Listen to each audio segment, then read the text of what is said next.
connected, we've got Jessica connected. I don't know whose phone that is, but I'm not happy about seeing it. I heard Jessica is JDCR's the first initial. I'm just kidding. But shout outs to JDCR and Saint who could join us today for the tournament. It's obviously a pleasure to have them here, and I know a lot of people are looking forward to playing them, if not in tournament, or in casuals. By the way, did you see the girl back there earlier in the Dragunov cosplay?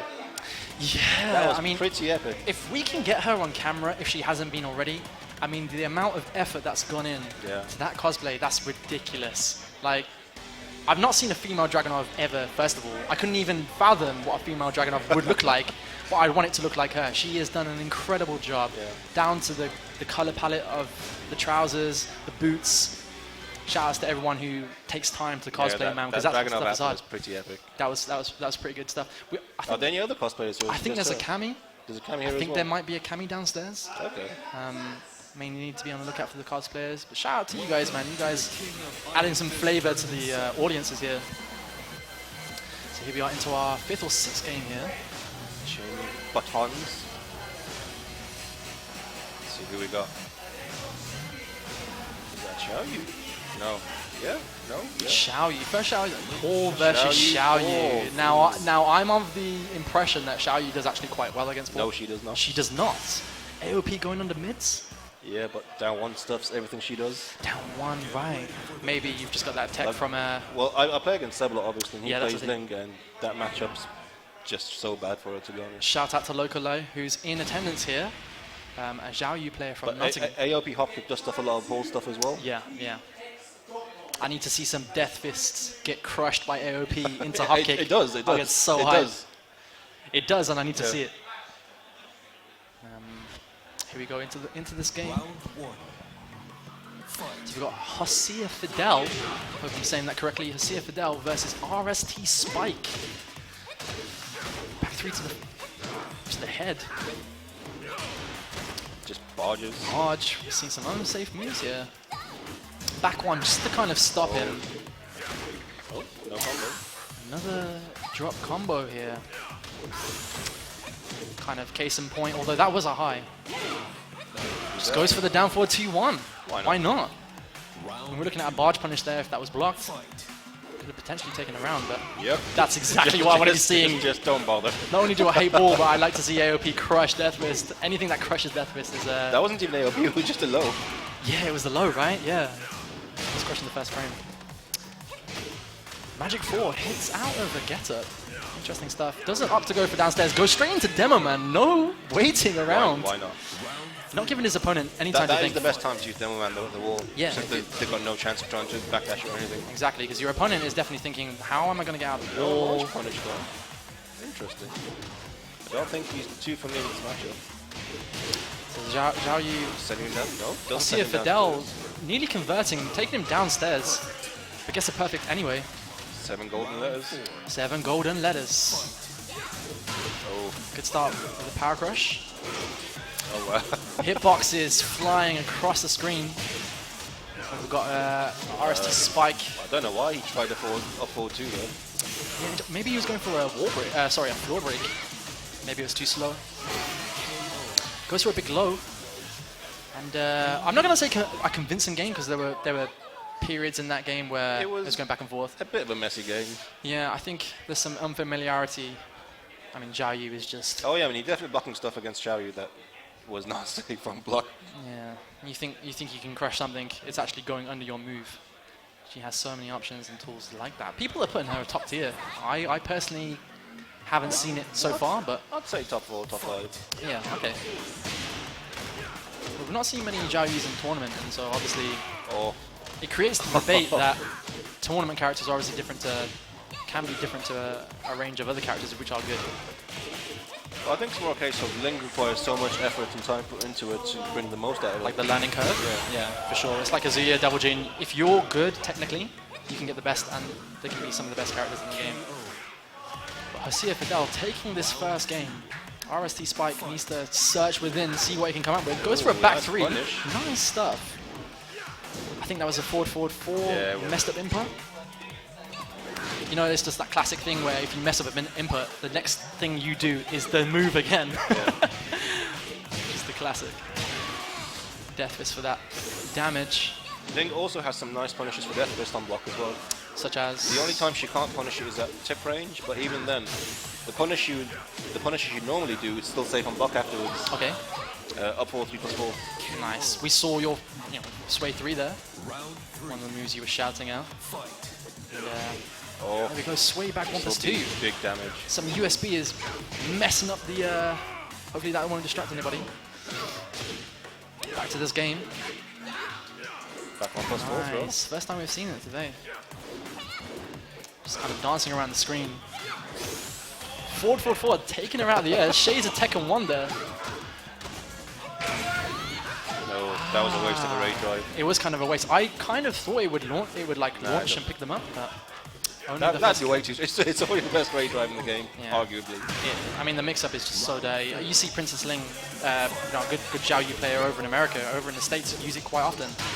And obviously, the most well-known Ling in the world, quite possibly Tanakane. Say again, sorry? The girl from Japan. Takuna? Tanakane? Tanaka, that's right. Apologize if we are butchering that name, but yes, another good Xiaoyu player, female player from Japan, who's been ripping. She looks like she has so much fun when she's playing as well. Yeah, that's the thing. You want to have fun, Tournament can be, obviously it's a serious thing. There's a lot of money on the line here. £10,000 prize pool. It's nothing to be sniffed at. But it's good to enjoy yourself as well. So some players do very well when they enjoy themselves. Yeah. Some people are in their element. Doesn't break the 1+2 throw. Can Spike make a comeback? Oh wow! Takes him downstairs. If that was King, that would have been a screw. Yeah. Goes for the back 1-2. It's not even national combo. She just hit buttons both times for some reason. Nice. Maybe tried to crush it, doing something. Shake of the head there. Not happy with the way that game ended. Very close. But yeah, that back to 1 string. It's mid. Yep. The second one is -8 on block, I think. But if you fully charge it, it becomes +8 on block. Oh, nice. But obviously, it's mega side walkable if you think that's going to happen. Sure. Okay. Sidewalk to the left, right? Either way. You end up behind them anyway. So big side step low there. Doesn't opt to go for the floor break. We haven't seen many of those today. Demo man just do it. Why not? The last Why hit, not? taking him out. Down back 3 to stuff him out of the back turn. Good stuff. You might as well keep doing it because it doesn't look like she knows that you can punish it. Yeah. Well, down back 3, just the normal poke. No, just a demo man. Ah, yes, of course. She can get up forward 3+4, right? She can get 4, 3+4. Yeah. We haven't seen too much of that so far, but we haven't seen too many Death Fists, period. There's no point. She's just going to push it anyway. Yeah, it's true. We saw one there. And another one. We're going to see a third one. Commentator's curse. Oh, nice. Goes for the straight 3. My bad for passing that curse on to you. I think he literally heard your advice. That was good stuff. Death Fist, sway 3. Keep it simple. Short and simple. So see what Spike can do here. Another... wow. Converts mid-air. Goes for the forward 4 again. Maybe he's onto something. Maybe he's found something out. Barge number 2, I call that. Forward 1+4. I think he has about at least 3 barges. Nice counter hit. Let's see what Fidel can do with it. Nice down 3. It seemed like he was magnetized to the wall there. Yeah. Not really many options he could do there. Side step 3 again. Stares at it. No duck on the high. Swinging. Goes forward 4-2. Doesn't punish. No down forward 2-1. I would have loved to have seen that there. In the optimal range as well. We've got a rage pull now. We know what he can do. That bar will go. It will disappear. It will take a flight somewhere. Yeah, I'd try and play a lot safer as Ling now. I think they just don't risk it. Yeah, that's the thing. Just do it. Just one death. Just do it once. We're gonna see it. Oh, nice. If he did the raid drive death fist, it actually stops AOP. Nice, does it? So if he did that in that situation, he would have beat it. Is it because it's faster? No, it just has weird properties. Right, okay. But good stuff from Fidel there, who progresses on into the tournament. RST Spike. Like when I play against local Ace Ling and I have her to the wall, Like, if I do Death Fist and he does like AOP Hop Kick, he'll stuff the Death Fist. Yeah. If I do Rage Drive Death Fist, it just stuffs everything completely at the It's wall. the thing, because you're on commentary, you can't give these players any advice. They need to learn the matchup in the downtime. You know, get out your phone, learn the frame. Tekken Chicken. Get Tekken that. Chicken, that's definitely That is about Tekken amazing, Chicken. dude. Offline Actually frame got on my data. phone right now. That was a revolution. Shout out to Tekken Gamer, the developers behind Tekken Chicken. Also, shout out to some of our sponsors, Zowie, for providing the monitors here today. And of course, Bandai Namco Entertainment for providing us with the glorious game itself, Tekken 7. In stores now, and over 200 people entered this tournament. It's pretty crazy. Incredible. I don't think there's been a Tekken tournament of this many players for a very long time in the UK. That's the thing. It just seems to be getting bigger and better every single year. And now that the game is finally out, people are turning up in literally the hundreds. So, you know, and one of the things is Echo Fox Saint and Echo Fox JDCR. I think it was short notice that they decided to come. If they were on the promotional material or on the team sheet lists available for players, you're looking at another 100 people to come, flying in from other countries or from the UK. The Saints' opponent is wearing an Injustice t-shirt. I don't know how I feel about wearing that to a Tekken tournament. Yeah, Injustice, I'd man. probably That's call that downstairs. Injustice. Injustice is downstairs, but maybe he's entered that tournament as well. Shout out to all you guys that enter multiple tournaments and can spread yourself thinly across all games. I wouldn't be able to do that. I can focus on one, maybe two games, but that's my limit of it. Some people can. Some people are incredible at it. Takedo is one of them. Like, I know. I think Ryan's pretty much entered everything he could possibly enter. Ryan basically. Hart's, Yeah. yes, Ryan Hart is also in attendance here at Versus Fight in 2017. A pleasure as well to have such a. Don't know how seasoned much player. work he's put into Tekken though. Like, We say this every game. since you know, with Street Ryan. Fighter 4 came out, he's basically shifted more towards being a Street Fighter player than the Tekken player. That's true, but he is a sponsored fighter, Yeah. and so he does train on Tekken because he does get put forward to enter these tournaments. But yeah, Ryan Hart, what a legend, seasoned veteran. We're talking Former Evo champ as well in Tekken. former EVA champion. We're talking over 17 years surely in the business.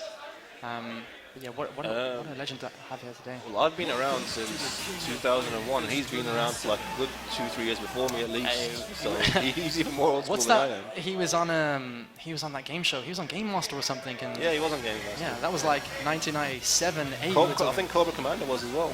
Was he on that? Playing Tekken Tag 1, I think it was. And Ryan won that with Yeah. Paul, no less. So shout outs to Ryan taking that gauntlet.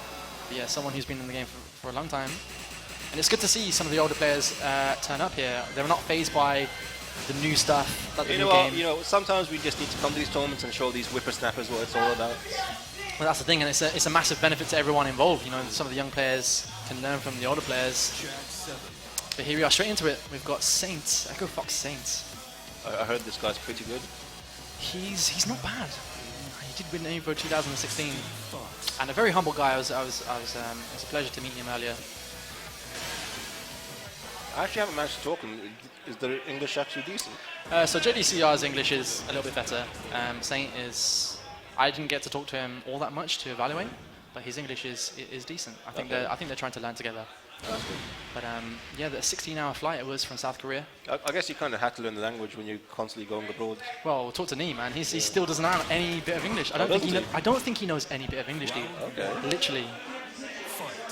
Nee, we need to send you an Oxford dictionary all the way to. We'll give one to JDCR to give back to you. Yeah, because I remember coming from down in Germany years ago, and Nee was there, and he spoke no English whatsoever. Nin speaks English though, right? Speaking of Nin, we have Frizen We have here Hasty. with Steve versus Echo Fox Saints. Frizen, I think he's from Spain? I think he's a Polish guy. Oh, is it one of the Polish guys? Yeah, shout outs to Poland. So here we go. Forward for one, just miss. A little bit out of range. Convincingly, Frizen is in the driving seat. Yeah. See what Saint can do here. He's got that debugger locked in. Oh, Goes for the flicker back too. Good stuff. Gets the guaranteed damage as well. We always want to get that guaranteed damage. plus Steve can always punish a lockdown forward 2 at all ranges as well with Sonic Bang. We saw a double throwback there of the Volcano Buster. Good stuff from Frizen. Been practicing that throw break. Just out of range for the while standing full punish. Gotta watch these ranges. And I really enjoy stages like Infinite Azure like this where... Saint only seems to be getting this stage. This is like another match. Where he's Yeah, this headed is the second one, right? But yeah, no walls to kind of throw into the mix. Send this guy. Down forward two, doesn't finish the Like juggle. that back one whipped.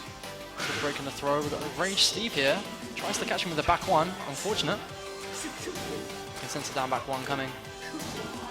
Saint just looking for his opportunity. Taking his time. Oh, Good stuff from Saint. There's no need to risk anything against Steve with Rage Art. I mean, the thing is, he blocked one of Steve's only low options. Just a testament to how good Saint is. Debugger crushes on the first frame. That was pretty funky. I mean, at least it crushes. Oh, I think it crushes on the first frame. Did you notice what happened there?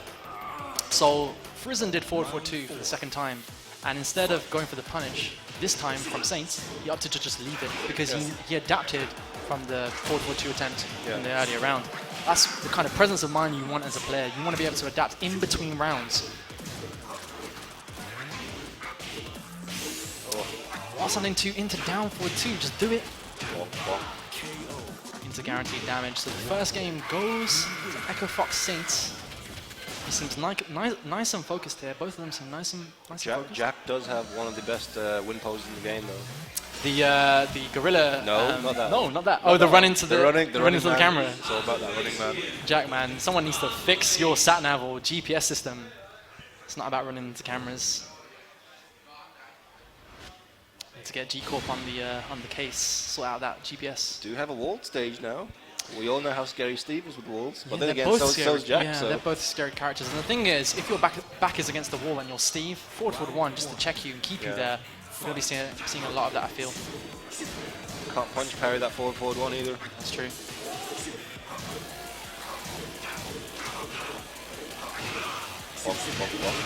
Decides to go for the Flicker series. That's the damage. I love that move so much.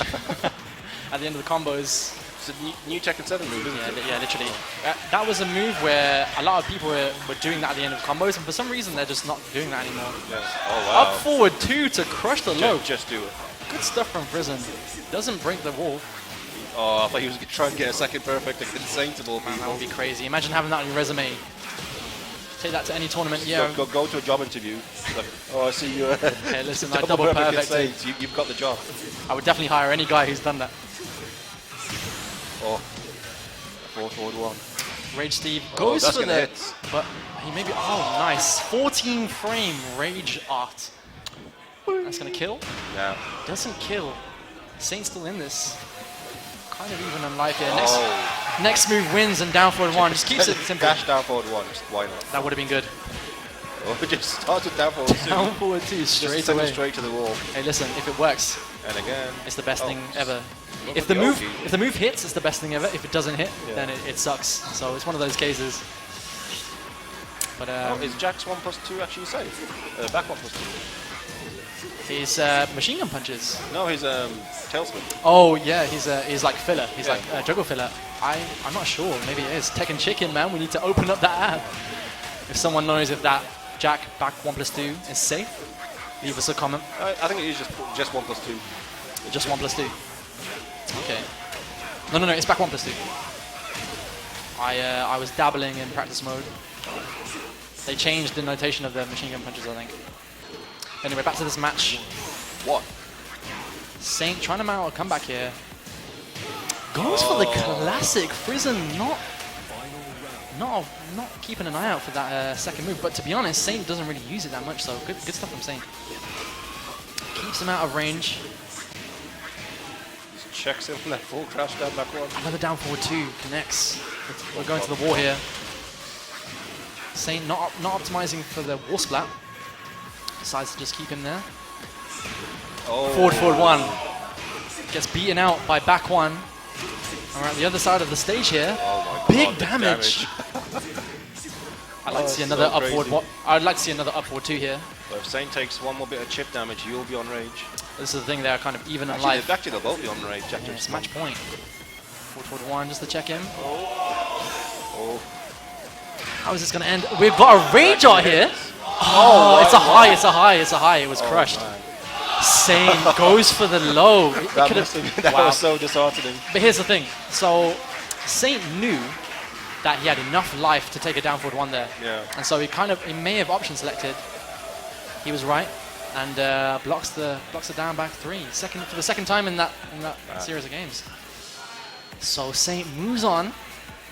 to the next game. And Frizen... Plus that Ray Drive is safe on block as well. Well, that Rage Art is safe on block, rather, Steve's. I thought you were talking about Steve's Rage Art, something that we never see, for good reason, because it sucks. Shoutouts to Ippo. It must have some use. I mean, one day we'll see like use for that Rage Art, but I don't think it's going to be anytime soon. Today. Yeah, and the thing is, his damage output is so good anyway, and his Rage Art is so good and so quick that you would really never use Rage Drive. It would be like the last of your 3 options. Yeah. So yeah, good stuff to Frizen.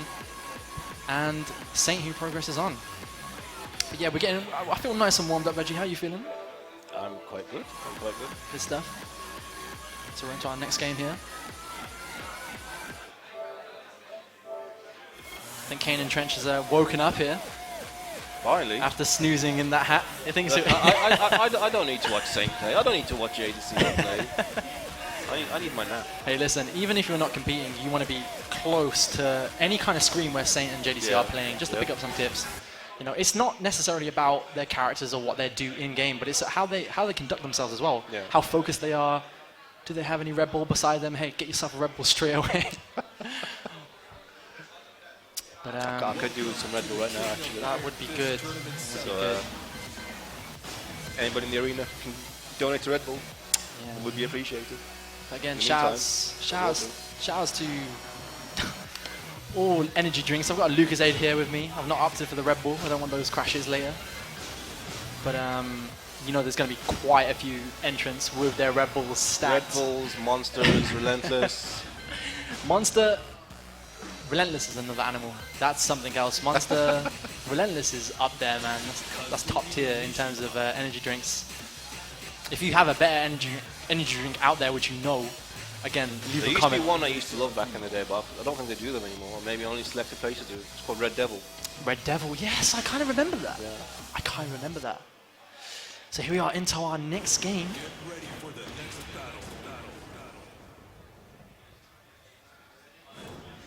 So look, I think I throw a Kazumi.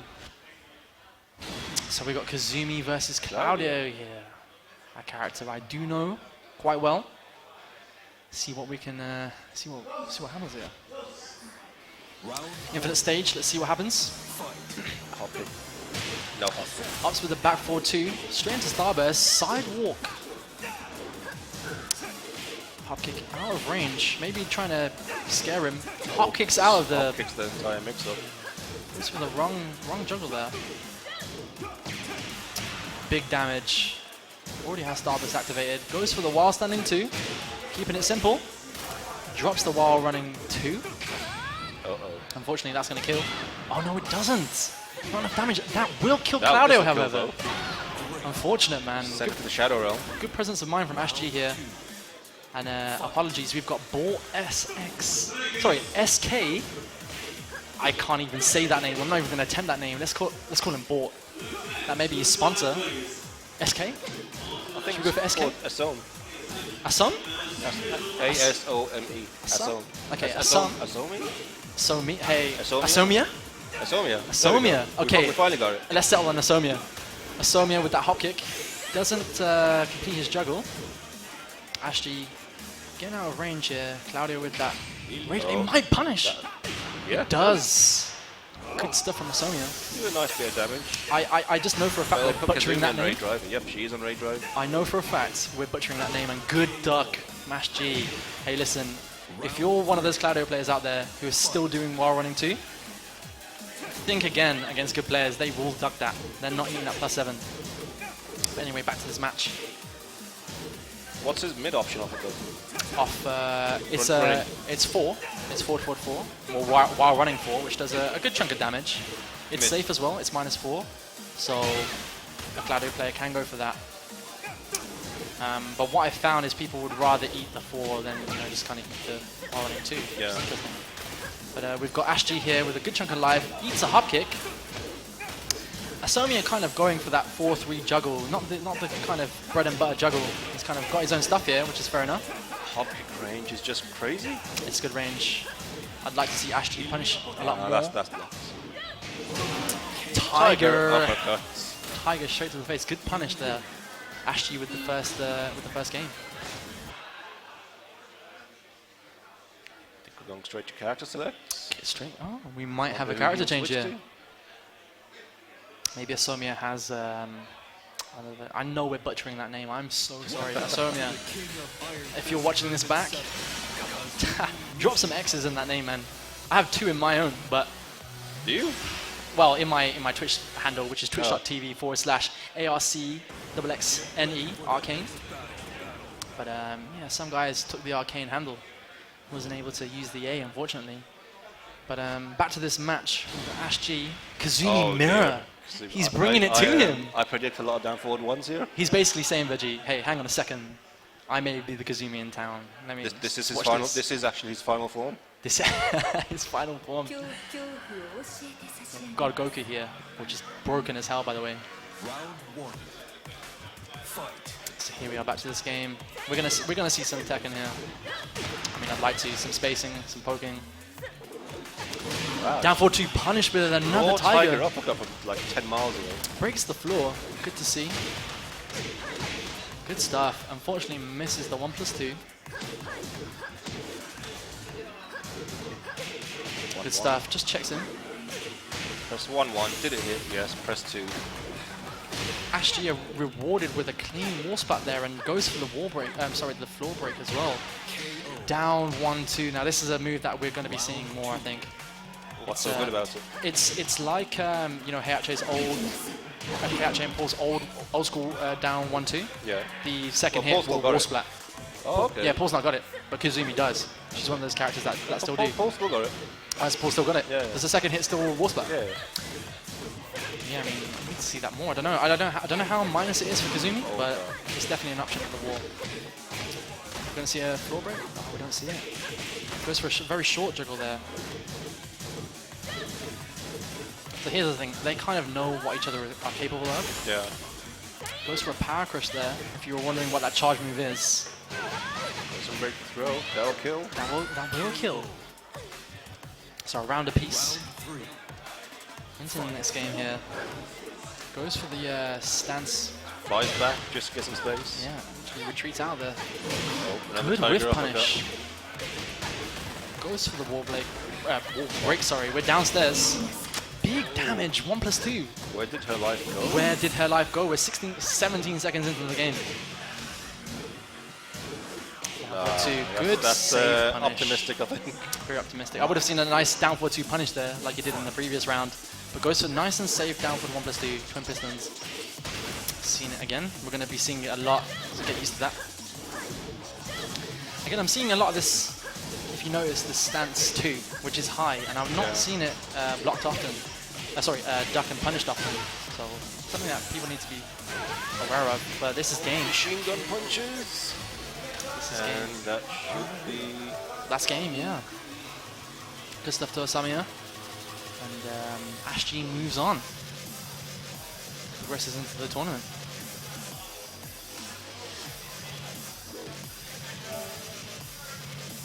That Kazumi mirrored was close in the previous game, though, I think.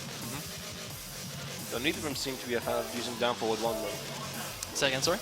Neither of them seem to like using her down forward 1, though, which is arguably her best move. Yeah, so both players weren't really employing a spacing game. No one was really kind of looking to space out the other.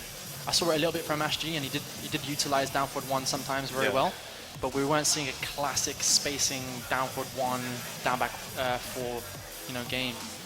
But she can play different styles, obviously, as we've just seen in that match. She can play, different kinds of games. Super rush down, high risk, high reward rush down. That's how I play. But then I play all characters like that anyway. So. Yeah. If you're an aggressive kind of player, then you can take anyone up and play them aggressively. It's arguable, but there are some characters who are obviously better than others. Because Kazumi, she's one of those characters which has really good frame properties. Yeah. So her down back 4 is just great plus and block. Plus and hits. Her down forward 1 obviously nice and safe mid. Her 1-1-2, just the classic Mishima punish. No, a wild Asim appears on stream. So here, we've got Asim returning from a little bit of a hiatus, right? Yeah, so for those of you that don't know, for a while Asim was pretty much one of the most dominant players in Europe, I'd say. Moved over from Pakistan to London. Okay. Pretty much started bodying most people. and then he took a hiatus for a while. Right. Though he has come back recently for Tekken 7. He has returned. And didn't he win a London tournament the other day? I'm not aware, did he? I'm pretty sure I heard something about him winning one recently. Yeah, Asim is he's from Pakistan originally, and they've got some great players over there. They've got some great players. Yeah, because remember from back in the day, Mobin kept telling us like Pakistan has these amazing Tekken players, and we never believed him because But even online, if you YouTube online, I'm not sure how it is in Tekken 7, but at least in Tekken 6 they had a contingent of great players. I think they may have had like a cabinet or two as well. Okay. Maybe that hookup with East Asia, but yeah, some good players over there in Pakistan. Shout out to Pakistan. But yeah, Asim, he's been in the UK for a couple of years now, right? About 3-4 years, I think. And is he repping Shaheen? Well, his characters up until now have been Miguel and Eddie. Right, okay. I don't know who he's going to go with this time. So maybe seeing some Eddie, some Miguel. Dragunov. Dragunov and Feng. Interesting picks. Wait, did Asim pick Dragunov? We're going to see with the handles. Oh my. Let's see what happens.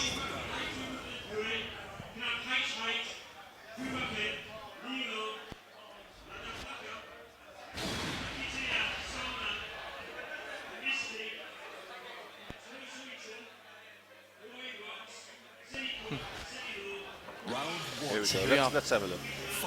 Get into this. We have Asim. Asim is Dragunov.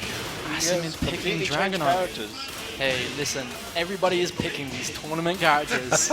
Jack, Dragunov, they're dropping those characters that they love and adore and replacing them with these incredible tournament characters. But this is the thing, we're going to be seeing some Lucky Chloe, some Lilies in the future who just do so well in tournament. Yeah, but do you think it's because Eddie and Miguel got nerfed that hard since previous seconds? Do you think, might just pick Dragunov now? I think it's really a case of not how bad or how good their characters are. It's just how good Dragunov and Jack are. Literally, it sounds kind of messed up, but playing a character with so many options and so many good damage output, good options, good juggle damage, good punishers. Some characters don't have good punishers, and it's really important in tournament. But that may not be the reason why Asim has picked Dragunov. Maybe he's just picked up the character and he just enjoys the character, but he seems to be doing very well so far. Taking 2 rounds quite convincingly. Oh, that down 2 is so good. We've got Master Vo, I think that is. Master Vo with Feng. See what I can do here. Try and bring it back. Jabs him out. Not too sure what Dragunov went for there. Asim. Down 2 again. We're going to be seeing a hell of a lot of those. Down 2 is just so good with Dragunov. Do not sidestep, do not pass go. Do not pass go. You definitely want to keep linear.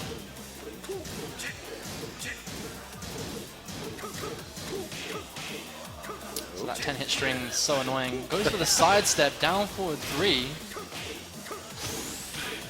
Good stuff. Actually worked out. I can see what Master was thinking. I don't think he meant to do that 4-4-3 juggle ender before. That's usually 4-3-4 you're supposed to do. Yeah, like the double kicks. Yeah, I see what you mean.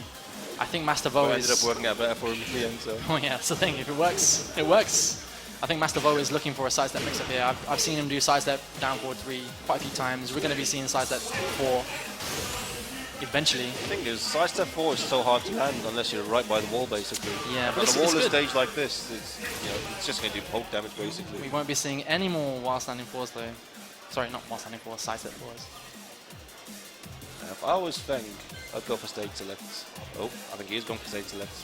Do you think Feng would... Feng with walls is quite a beast. Well, that's the thing. If you're a game down and you're on a wallless stage, I'd switch straight away. Yeah, it's kind of, what have you got to lose? Unless you feel more confident in a wallless stage, but you're placing your opponent in a situation where he needs to adapt. Maybe he just likes the stages. thing about the wall stage for Feng, at least, not only does it bring sidestep 4 into the mix, it also brings sidestep down 4-3. Yeah, of course. So you're either going to get knocked down by the low, or you're going to get launched by the mid. Safe mid at that as well. His war game is so good now because... Or 3-3-4. What was it? No, 3 down 3. So his options are sidestep 1+2, which is +1. Yeah. sidestep down forward 3, obviously into 3-3-4, big damage, and then the back 10 mix-up, and the same with sidestep 4, 3-3-4, back 10 mix-up. So he has quite a few good options on the wall. And here we are at it's a nice kind of parallel stage, Mishima Dojo. Can be quite big though sometimes, I feel. Yeah. It's kind of... At the start of the round though, a hop kick will take you straight to the wall. Yeah, that's the thing. You know what it is? It's narrow and then long. Yeah. So it's like narrow, not narrow, sorry, but it's like short. And now we're into the long kind of like axis of the stage. This is where like it takes quite a long wall carry to get into the wall. But Dragunov can do that with his cancel, so you may be seeing some of that from Asim. But Master Vo on a deficit now. For Feng, he hasn't got the best wall carry in the game. Unless you hit double kicks. Yeah, double kicks, and that can take you pretty far. Let's see what Master Vo can do here. He's got Magic Pixel of Life. Rage Drive activated. Rage R as well. Oh, that was... Nice. Asim with a nice core frame down forward 4 there. Just checks in. I do like Feng's new outfit though. I mean, shout outs to Bandai Namco with all of these outfits. They're so good. Bryan's probably my favorite. Heihachi is Bryan's is quite epic. Jin's T4 costume. I mean, they put that in the game. Incredible. Whoever thought of that? No, I'm not a fan of Devil Jin's outfit though. I haven't seen his outfit. There's a lot of belts involved. Okay. There's always belts involved when it's Devil Jin though. He just likes belts. Where's he getting these belts from? It's like a 2-for-1 at Matalan. Missed the barge ended with Feng and got launched for his trouble. So yeah, Asim is only 1 round away here. Yeah, seems very comfortable here in this matchup. Yeah, this is the thing. He can kind of slow it down now. Doesn't need to rush in. Doesn't need to eat some big mids like that one. I'm pretty sure London does have a few Feng players as well from practice against. Ah, okay, I see. Magic Pixel there. Fourth to end the round. Asim very confident there with the down 4 and takes the game. Progresses on into the tournament. Asim carries on going up in the pools. So what did you think about the Geese Howard reveal then? So Geese Howard, Geese is coming to Tekken. I mean, out of all the guest characters that they could have picked, I think that was a good option. Yeah. And the thing is, he's such a... Heihachi is badass enough. Yeah. But having 2 badasses, Akuma, obviously another badass. And they're both bad dads as well. Yeah, that's the thing. And maybe there's this is now officially Bad Dad Fighter. Bad dad player. Maybe Akuma has an illegitimate son out there and can join that. But yeah, Geese Howard, again, shout out to Bandai Namco. Great reveal. He looks like a very interesting character as well, with his own way of, playing the system. And so I'm going to be seeing. I just laughed when I saw him parry Jin's Rage Art. His Rage Art, yeah. Useless. But I wonder if his parry is going to be chickenable though. That's a good point, because it looks kind of spammable. It looks kind of spammable. But it looks like someone can just kind of come into the game and pick him up and kind of employ their own kind of game with him, which is exciting. They could make it. Well, they could make it more difficult to use. Like back 1+4 would be for highs, and back 2+4 would be for mids, for example. Yeah. Just kind of add that variety into the game. Yeah, it would be so easy if it was just back one 1+4 for everything. Yeah, we get that. But yeah, hopefully you guys are enjoying the stream. Versus Fighting 2017. Getting straight into these games here, pool games. Of course, this is a Tekken World Tour. It is a Tekken World Tour. Yes, it is a qualifier. And £10,000. £10,000. Just show me where that money is. I see someone on the sub that looks vaguely familiar to me. I think I may have seen him a few times in the past. So who have we got here? So on the left we have NBA's Sinrai. Or maybe he's just Sin in this one. He normally plays Jin and Devil Jin. Right, yes. I managed to get a few games with him earlier. Oh, speaking of Devil Jin from 4, you'll get to see stupid belt outfit now at least. Did he pick that? Is that how you know about the belt outfit? Shout outs to Sin for making Veggie's life, a little less enjoyable with all these belts. I'm just not a fan of that outfit. I tell you, okay, one of the best guest... Plus, I love the Paul's new outfit as well. What's one of the best costumes that was guest designed? Because I know straight away for me. Which are the guest ones? No, just in any Tekken. Oh, in any Tekken. I know straight away my favorite. What's yours? 5.0 Asuka's. Which one was that one? It was the, you know, she had like a long dress and like a bun and stuff. The black dress? Yeah, the black yeah, dress. that probably fat. was the best one, yeah. That was probably the best one, right? So yeah, back into this game, we've got Festilence. Oh, see, the belt costume is so bad, he refused to pick it as well. Maybe pay him later. Oh. Lasers! Let's just throw him out there, yeah. He's trying to patch up the roof that's just broken. But Festilence here, going for the wall break. The floor break. See what he can come up with. With those full crash mix up. This the wall splat. Ooh, no, that's a regular throw. Yeah, that doesn't wall splat. Her command throw does, but her yeah, the down for 1+2 throw. Yeah, that wall splats into. If you have Harrier, rage, that's a big damage. Oh yeah, that was just a 2 throw. See what Sin can do here. Lands the full laser spray. Goes for a 4-4-2, looking for that wall splat. Eats a while standing too. Eats a big snake edge. Oh, that's dead. So Festilence here, 2 games up. I think this is losers. I think Festilence was putting losers. He was the first game, for sure. So this could be a losers game. But yeah, let's see what Sin and Festilence can do here. Doesn't opt for the floor break again, although wrist chuck slam puts him downstairs. Figuring out the ranges. Back 4, such a great move. Back 4 against get up kicks. Man. Eats a snake edge again. He does not seem used to this matchup at all. Down forward 1 above 4. I did play him. I did play him with Katarina earlier, and goes for the big upward 4. It's his equivalent to Lars up forward 3, I guess. Yeah, it's better. Oh, you reckon it's actually better? It's way better, yeah, because in Lars's, he has a bit longer startup and he can be jabbed out of it, whereas Jin's will just crush clean into the air. Okay. Like I even tested it myself in Tag 2, and yeah, maybe that's arguable and debatable in the stream.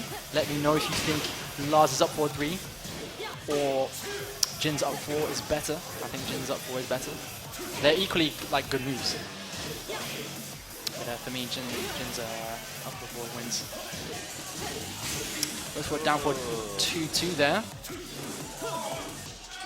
Down forward 2-2 is about -12 on block. It's -11, yeah. Oh, this will hit. I hope the crowd likes lasers. So we're into match point here, and we've seen the last 2 rounds go very close, quite clutch moments. These guys seem very evenly matched. Goes for the down forward 3-3. Now's the time to do that kind of stuff. Yeah, that's the thing. Snake edge again. Sin not seeing these lows. I think that's going to be something he's going to work on after these games. More lows. Yeah, that's guaranteed the wall. Yeah. Normally, if you do down back 3 in open play, it'll knock down, that's it. But against the wall, up back 4 is guaranteed. Yeah, if you do down back 3 in an open play and you can do forward 4-3 straight away, and if they do a get up kick, it gets launched. Forward 4-3 is a launcher. Sometimes, more often than not, you're out of range for the forward 4-3 to connect while they're on the floor. But if they stay on the floor, they're either eating a free hit. If they get up and do a get up kick, they're getting launched. Yeah. It's not too reliable, but it's a good option nonetheless. Surprisingly, though, he won that match with Katarina without even using any protection. Frame traps. Really. Well, this is what we were saying. So, like no magic 4, no 1-1 strings, no down forward 4 knee even.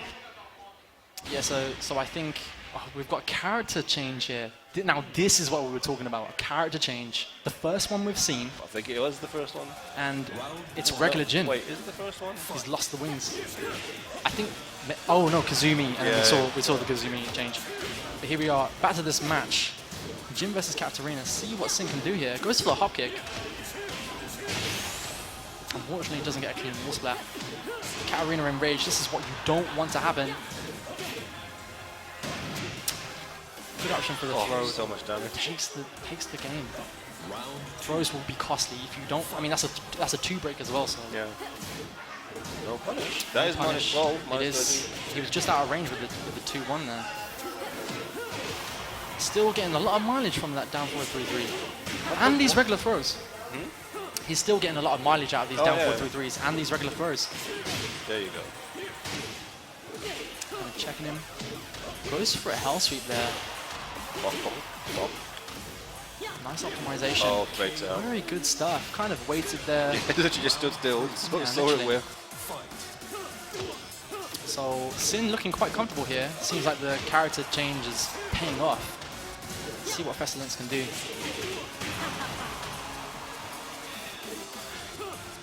Snake Edge he needs to start blocking that. Yeah, this is the thing. Some of it is going to be tournament nerves, but it does seem like something he needs to be watching out for. No, just Keeps him, I think he opted for Loki. Big damage on the the full crouch. Yeah, great move. Cat's lows hurts, but if you block any of them, pretty much she's launch punishable afterwards. Kind of keeps her low on the tier list, I think. Raw Snake Edge again, a lot of mileage. Hop kick. Use a nice chunk of damage here. But where does he go from here? I think he was expecting the hop out. Sin, another hop kick. This one will fence the wall. I think Sin is kind of calculating the ranges here. I think he's realized that Festilence likes to be close and takes the second game. So we've got... Well, with Katarina, ideally you want to be in downfall 3+4 range. Down, what with what Kankans? With Jin? No, Katarina's downfall 3+4, the low. Oh right, I see. You want to keep them in that range. Yeah, for sure. Yeah, because they're not really and at down 4 range, because from down 4 she can do her full crouch mix-ups as well. Yeah. So we saw Sin actually duck. See, there's full crouch, down 4. We saw Sin block the down forward 3-3 for the first time, was unable to connect the while standing 2 with Jin. Yeah. So maybe a while standing 4, maybe a bit better, a bit more reliable. Breaks the throw. I'm expecting a Snake Edge anytime well, soon. I was about to say, Snake Edge is coming. Oh, he finally hits the down forward 4 on counter. He messes up the combo, but is able to convert. Maybe that was the combo, who knows? Oh, checks in with a down back 4. I think Sin needs to start utilizing all these kind of big, heavy plus frame moves that Jin has, like down back 4. But he takes the first round anyway. Seems a lot more comfortable in this matchup than with Devil Jin at least. Yeah. Yeah, I think he knows about 1-2. Yeah, potentially, yeah. Raw Snake Edge, just out of range. Festilence maybe needs to think again about those ranges with the Snake Edge. Yeah, you don't want to taunt a tournament, especially knowing they're still alive. Maybe he was feeling himself, man. Maybe he was just getting momentum or something. Raw Snake Edge, first time blocked. Party at my place, party at Sin's place after this game. Amazing. I hit buttons after that. Hop kick to the face. I don't know why she's doing the Harriet end. So it's her max damage after a wall splat. I thought down forward 1 to back forwards. No. Because it flips them as well. No. Down forward 1-1 into Harrier 4 is the max damage. Okay. That's one shy away from stomp back up. Sorry, up back 4. That's actually max damage, but they can roll sideways. Yeah. But yeah, down forward, that's why he's doing it at the end. But what he needs to do is kind of calculate the wall a little bit better. We saw in the first game that Festilence played in, he wasn't calculating the wall very well and losing out some big damage, which Katarina can really get. Yeah. She is quite scary at the wall, especially with up 4, 3+4. Yeah, for sure. Raw Snake Edge again. I'm going to change Sin's name to Snake. Solid Snake Edges. Or maybe Liquid Snake. Solid Snake. Oh, strange. He had a combo there. It's not going to hit though, unfortunately, and we're here at match point. That's also a high, isn't it? It is a high, yes. But, you know, at least go for something. I mean... Match point for both players. I predict another Snake Edge at some point. We're going to see at least one. Ghost, very good interruption there. No punishment. Raw Snake Edge again. I mean... It's 20. I think it's 26 frames, maybe even more. But it might be over 9,000. Possibly. I think it's definitely over 9,000. Yep, that's when you start doing that kind of stuff. Second game, we need to change it. We've seen some new stuff here. Yeah. Goes for the rage drive, connects with the second hit.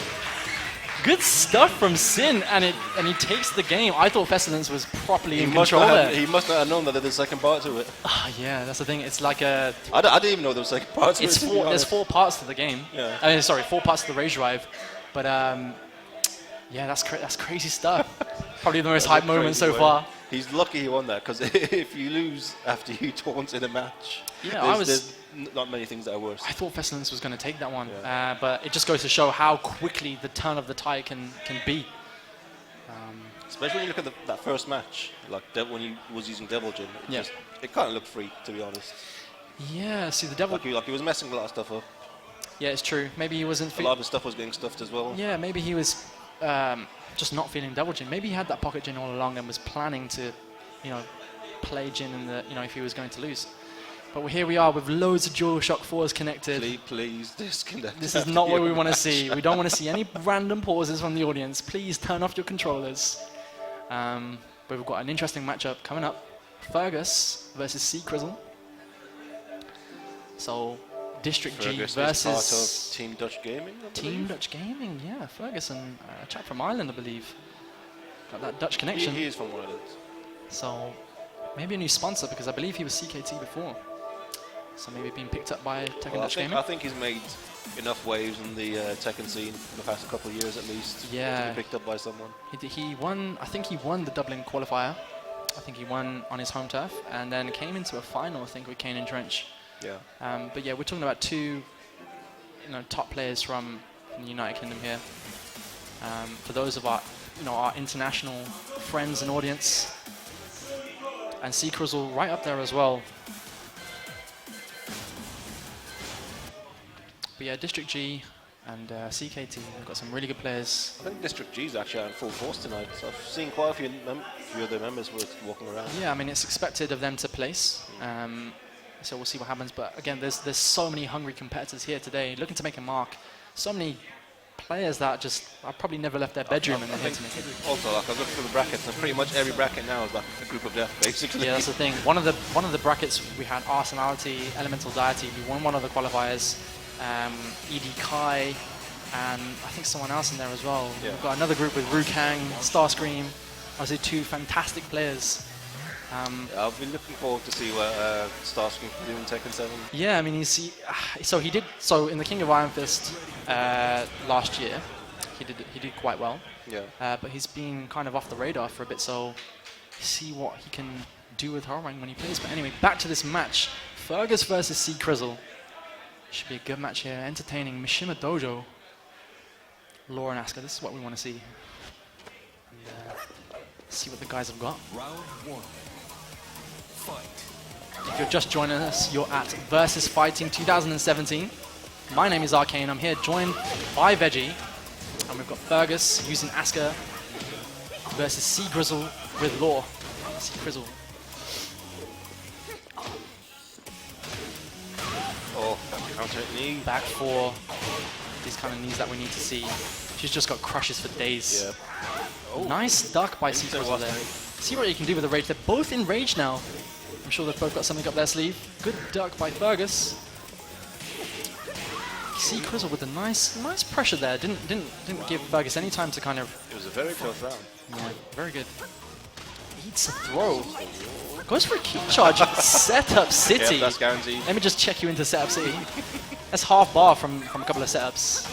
Shout outs to you, I Setup saw the Masters. stuff at a tournament recently. I can't remember which one. I think it's That exact one. Yeah. I think that's a Fergus patented setup.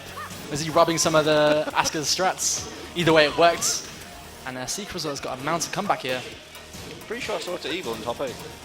That exact setup. That exact setup. Maybe Fergus learned well. But I don't think Fergus has got any damage from that point. I think this is all C-Krizzle at this point in time. 3 + 4, 4. Good whiff punish. Doesn't finish the combo, unfortunately. And he's just edging Fergus to the wall. Back 3. Really nice, composed, patient stuff from Fergus. Backdash. Did he whiff? Yes. Back 3.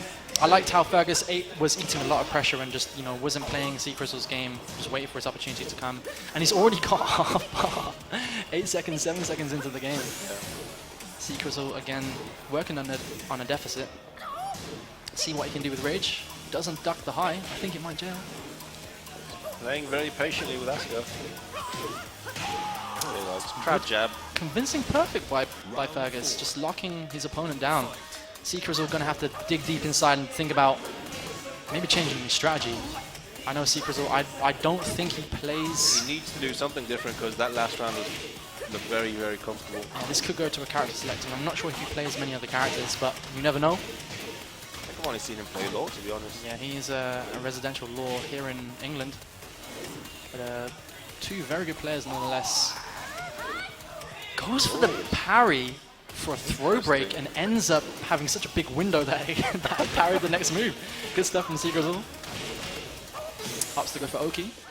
What's Fergus gonna do? Runs up, does 1+2. Rage art. Oh, rage drive. Good stuff. I was expecting Sabutio kick there, but goes for a double rage drive. Punch just looks so brutal. I love it. Fergus seems pretty happy with himself. Representing Team Dutch Gaming here. So looking at these two, you wouldn't have thought that Fergus had won that round. He didn't look happy. Even though I don't know. Fergus looks quietly happy, man. He looks. I mean, obviously you would be happy if you just won the game. Key charge again. He went for the same. Okay, he went for the same setup. Interesting stuff. If it worked once, why won't it work again? Doesn't punish the get up 4 there. Does go for a back 2. Delays the back 2-1. Doesn't get ducked. Interesting strat here. And you notice that C-Krizzle went straight back in with Law, not opting to go for another character. He's probably still confident. It's his best character, so yeah. At this level up there, I think this gave me much point to switch character. When you're playing someone like Fergus's level, you may want to stick with the best characters. Eats a down forward 2, flex that muscle. Oh, Doesn't. Wow, the magic pixel was there floating around. Breathing a sigh of relief there. We could have seen a rage comeback. We could have seen anything. We're going to the wall here. Oh, but I love that new kick as well. It just looks awesome. The Sabutio kick. Yeah, wall splats. It flips him over as well. Yeah. Like if you're an open player and it's after a screw, it kind of flips him over face down. But yeah, it looks awesome. Look, I was never a fan of Asuka in previous Tekken installments, but you know, the overhead punch in this version, that kick as well, just look awesome. It's credit to Fergus as well, because the way he plays her is quite an attractive playstyle. Yeah. He's not like just waiting for back threes and crushes. You know, Tooth fairies. Yeah, tooth fairies. He's utilizing a couple of things. Unfortunately, he doesn't get a juggle there. I'm pretty sure there's a juggle opportunity there after the sweep. Goes for a back 3. Good stuff. Roll hurts. Goes for the wall. Reaven circus. Good stuff. No fear with the down back 3. Wasn't fearing. Had so much life bar there that he didn't need to fear a low parry or a duck there, really. Another back 3. He's getting so much mileage out of it. That's the thing. Asuka players, they generally do. It's so hard to punish, and he just crushes so much stuff. So. Forward 1+2. Forward 1+2. Watch out for that move, guys. That move is way better than you think. Going to the wall here, see what C-Krizzle can do. OP opportunities. Fergus just maneuvering himself out of the wall there. 3+4, 4. See if C-Krizzle can finish this. Doesn't. Yeah, he won't be able to kill. Maybe the legend kick would have worked.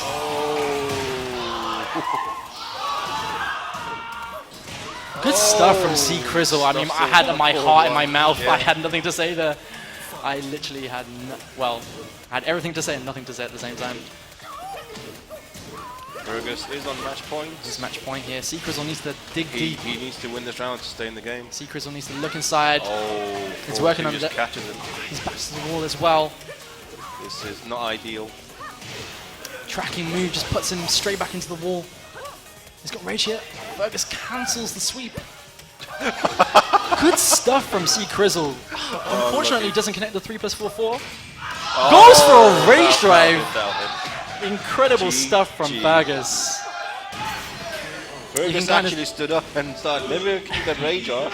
Hey, listen, when it's a rage art, when it's a rage art with that much life left, you can guarantee it's going to take the game. But good stuff from both players. Great stuff. That was a pretty good match. It was. I mean, it was 2-0 to Fergus, but it was very close. It was a hype match. Good stuff for C-Krizzle, obviously. Baited out. Yeah.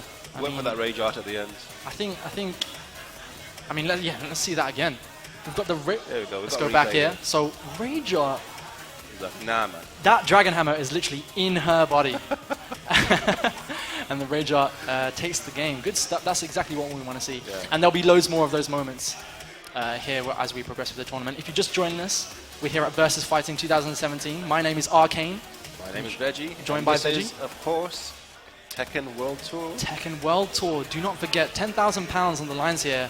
And we're joined by legendary players, Echo Fox Saints and Echo Fox JDCR. In attendance we have among other people. among other people. I mean, you've got people from all over Europe. You've got UK top players in the house. Tissuemon is here in attendance. Tissuemon, of course. Starscream. Rukang. Shimmer. Shimmer. Old school players. Fergus. We've got an array of players here. And coming up, we have Electronic Dojo's very own Kai, another lore player. And we've seen a few lores today. Also, it was Xai. Yes, it's Xai. Sorry, sorry. His name is Kai, but his handle is Xai. So whatever one you want to use. I'm very confused. But yeah, obviously he is Shimmer's brother. He's Shimmer's youngest brother. Also a lore player. Also a lore player. So. But the question is, which brother has the better lore? That's the thing. I would say probably Kai at this point in time, but it doesn't. Since he can actually practice. Yeah, it doesn't mean to say that Shimmer can't, sort of like train and get better. No, but he went home and became a family man. That's true. He went home and became a family man. But hey, listen, we've got so many good players with families who still do very well. So that's true. So we're getting into this. We're actually desyncing controllers. Are there any characters you're looking forward to seeing? That's a good question. I would like to see a variety of characters, just to entertain people in stream. There might be some Lili players in the chat. There may be some Claudio players, Miguel players. I'd like to see a Kuma. I do believe we've got a Kuma here today. We do have a Kuma in the house. There is at least in that case, there's two Kuma. Two Kumas here in attendance. Wait, are we talking about Kuma or Akuma? Kuma. The bear. The bear. Yeah, there's at least two Kumas in the house. Okay, right, okay. There's also Masamune Blade from London, remember? Masamune Blade, also a very old school player. Okay. So a couple of Kumas. Evo 2004, me and him both went to Evo, among other UK players as well. Okay, 13 years ago now. Who do you think that we won't see today? Character-wise? Character-wise. Probably... Well, I don't know whether it's we won't see or just the least picked, but I think the least picked will be Eliza. Yeah, Eliza you can pretty much bank on because she's such a specific character. I'm going to say Kazuya. I don't think we're going to see any Kazuyas today. I've seen quite a few Kazuyas. What, today in pools? I mean, today in They're not in pools, but casuals. I've seen a couple in casuals. Ah, okay. I haven't seen one Kazuya. I'm going to... Like off the top of my head, there's Dark Lord Dan. If you look at the roster and you look at Kazumi, see Eddie, we can think off the top of our heads that there are players here who play these kind of characters. But into this game, here we go. Lore versus Jin. Violet Systems. Got Lee hanging around somewhere. So this is Electronic Dojo's Ed Xai versus Arsenality. So Xai not wasting any time here. Already at half bar, Arsenality, let's see what he kind of comes up with.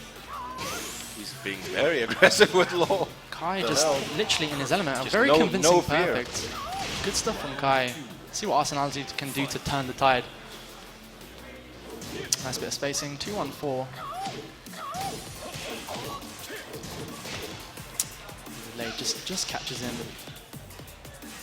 Goes for the throw, no throw break. Did actually wait. He just stood for a while. Yeah, you would have thought a throw break was coming, but like I know standing still is the Shimmer classic from back in the day. Unfortunately, he goes for it again. Connects the second time and is able to convert this time. Kai taking a big chunk of damage here. Arsenality breaks that throw though. With another throw attempt. Doesn't break that one. Unfortunate. We're seeing a hell of a lot of throws. We're seeing more throws in this game than we did in the King and Paul kind of games where they have lots of throws. Oh, Arsenality, that needs to be ducked. Yeah. Good stuff from Xai. Yeah, Kai was ready for that. You kind of have to ask yourself, what was Arsenality thinking there? Did he think he was going to get a jab? I think he was going to absorb a move and hit him. Yeah, it's quite fast, that rage art from Jin. So Arsenality now getting into it with pokes, just chipping away, kind of returning the favor. Feels like, I got pokes too. I got pokes. I can launch you after him. I got pokes. Goes for the punch parry, gets blocked. He's going to eat a big... Yep. Nearly there. On that. So, Xai in his element there, kind of controlling the pace of the game. That just went past so quick. It went quite fast, but Arsenality, nothing to sniff at. Xai just chilling. Arsenality may Are those actually his headphones or are they actually tournament headphones? They are, I think, his own headphones. I wonder what he's listening to. Do you think it's just him talking to himself? So you can do this over and over again. I think they're connected to his pad. Maybe I'm not one of those guys who can connect the sound to some people can play with music. I have to listen to that actual game audio. I have to listen to the game audio as well. Especially for play like Lucky Chloe, where you actually have to be able to hear the where the audio signals are quite important. Yeah, there's so many other characters like that, especially in clutch moments where like rage art becomes available. If you hear an audio, you sometimes can hear an audio before like the move even connects. Yeah, true. Plus, you're playing like Paul and you hit them with a rage death fist. Just hearing that rage death fist just pumps you up. Yeah, yeah, exactly. And back into the second game here. Arsenality. See what he can do here. Oh, he's still being so aggressive. It's weird, like he goes mega aggressive and they just stand still for like 5 seconds. Yeah, I do see Arsenality kind of mixing up his rhythm a little bit. He is going for spacing and he is going for pokes. He does seem to, you know, want to kind of play his game, but Xai seems very in his element. He's just employing his game and making Arsenality play it. You don't usually see like a rush down low either, because he's so counter based. It's true. He does not connect and finish that juggle. Break that throw. Xai, he may be onto something, Arsenality. He's not breaking these throws. Round 2. So here we go into the second round. Jab and then throw into knee strike. This is going to the wall. We're seeing big damage here. Does not go for the 4-3 DSS forward 3. And Arsenality just taking him back into the center of the stage. Good stuff from Arsenality. Eats a forward 4. Does not optimize for a full juggle. Correct me if I'm wrong, but Xai should be quite used to this matchup, right? How so? Since I'm assuming he goes to Nottingham quite often. Because obviously, Sin, who we saw on stream before, plays Jim. Right, yes. He'd be at those sessions quite often, I See, guess. I'm not sure. Good sidestep hop there. This may take the game. And Arsenality takes the second round. Xai needs to kind of rethink. Could this be a case of download complete this quickly? I think with the throws, we may be looking at a download complete.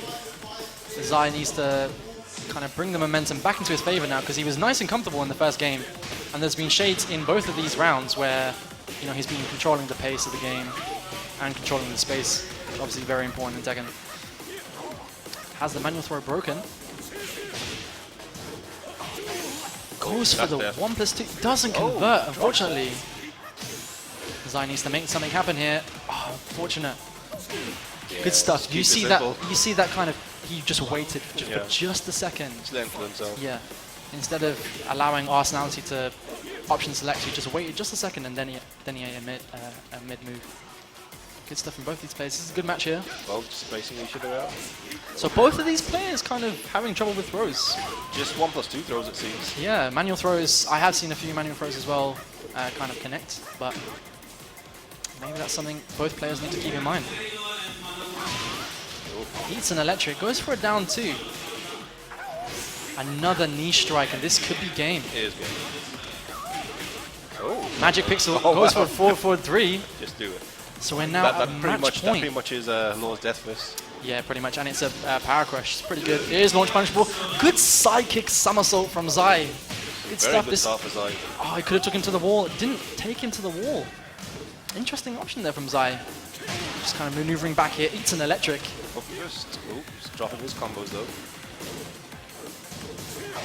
2-1-4. Just. You know what? I don't think I've seen a single Law today do down 2-3. Yeah, for probably good reason. Cans doesn't get launch punished, but eats a DSS throw.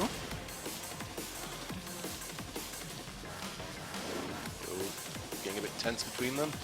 Yeah, I mean, at a certain level, down 2-3 kind of becomes redundant, but you never know. That scare factor. Eats another knee strike. I don't think Arsenality has broken any knee strike there. Oh, the wall killed him. And unfortunately, that's disheartening. Arsenality doesn't look too happy with that last. You get hit by that third hit, you're like, oh, I can still make a comeback here, and then you hit the wall, and the wall kills you. Unfortunately, Arsenality probably sent to losers now, and Xai progresses on to the next stage. Very good match. Xai looked quite strong though in that match. Yeah, he does look like someone who can really like control the pace of the game. Yeah. He's very content in. Plus, there are shades of shimmer there in his there fighting are, style. but they are where he just stands still for like 5-6 seconds. They do bring individuality to their characters. Like Xai, if you notice in that game, he was very content in just walking back, wasn't backdashing for the sake of backdashing, watching the ranges and even just kind of pausing and waiting to see what happens and then reacting. It's a sign of a very good player. Saint has shades of that in his gameplay as well, but ultimately that is what helped Kai take that game. But it was close in times. I have to see how far Xai can take this ball. Yeah, his he looks bracket good, right? His bracket is quite stacked. Yes, got JDCR, I think, lurking around in that bracket. And no one JDCR wants is- JDCR in that. I thought he was in Saints bracket.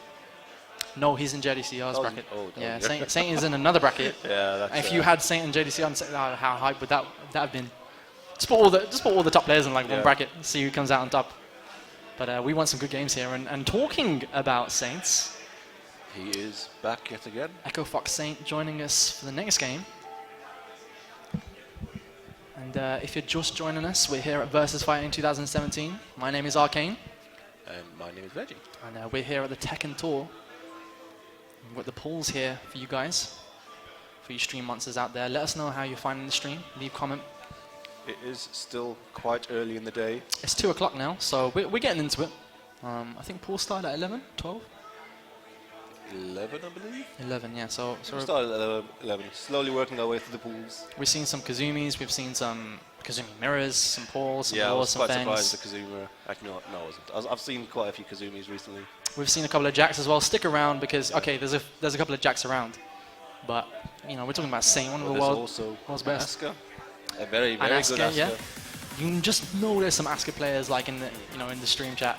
Asuka, quite a popular character and a very good character as well. I'm sure Fergus has developed a bit of a fan club after, well, the last couple of years of being so dominant, I guess.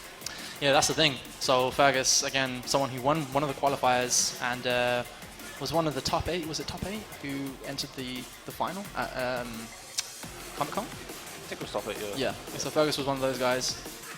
But let's get off Fergus because he's not even here. He's not even on the stream. He's not even playing. We've got Saint here and his opponent. We'll find out. We'll find out who that is soon.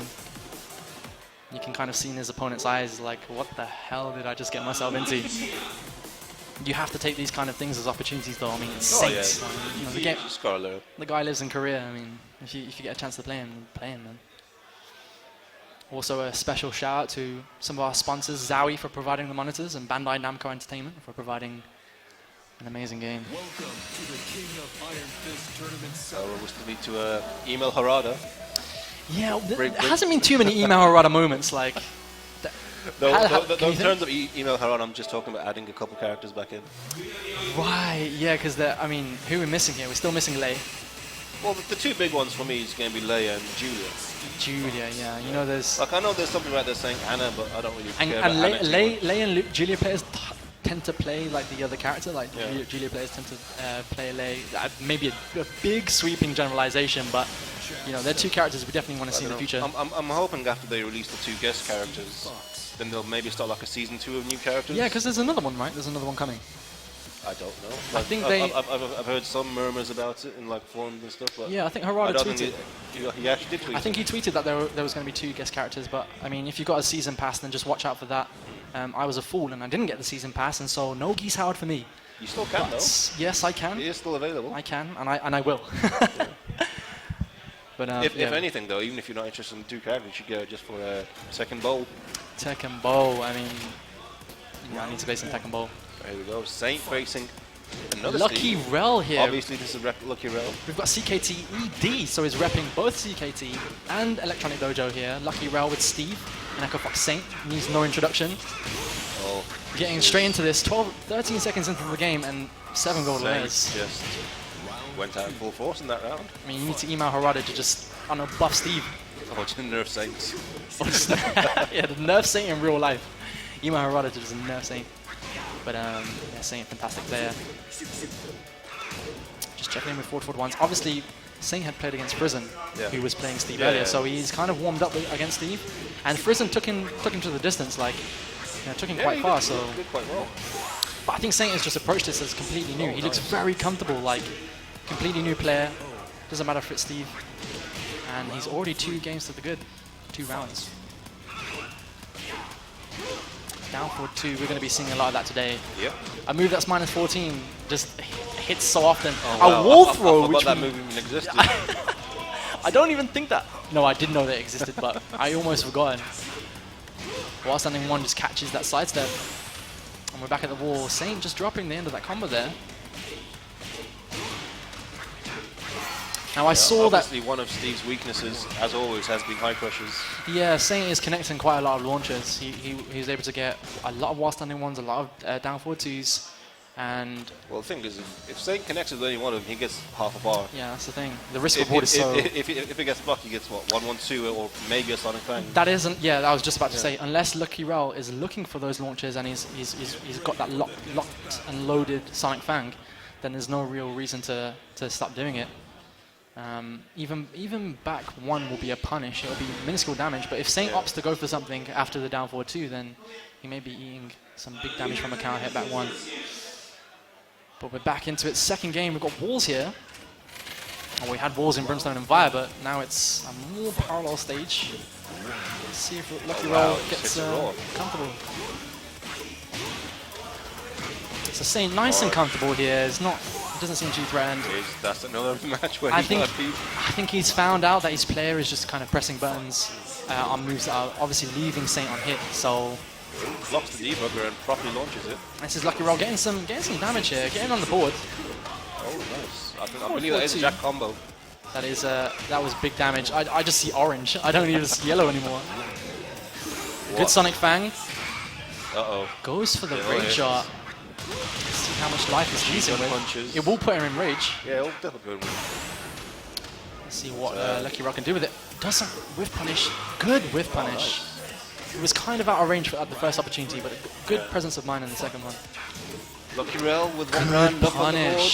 Nice to see that Sonic Fang beat the down 4-2. May make Saint think twice about doing that move again.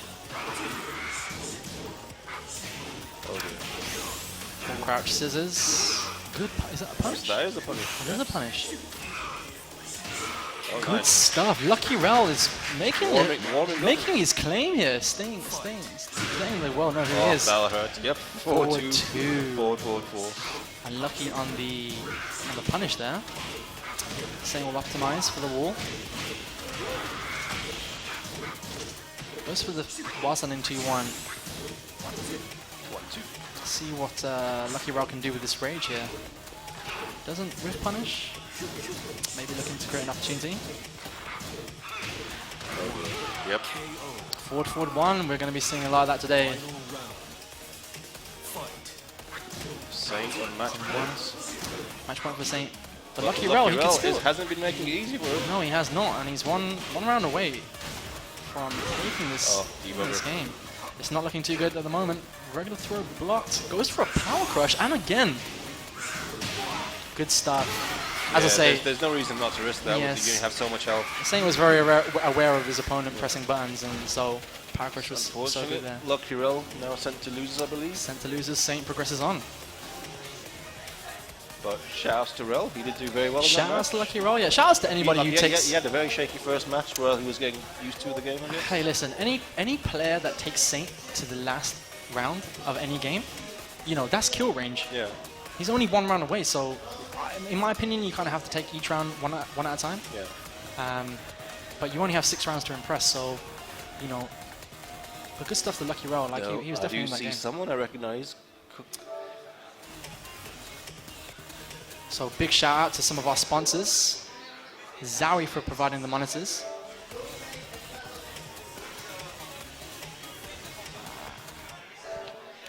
We do see Phantom on stream.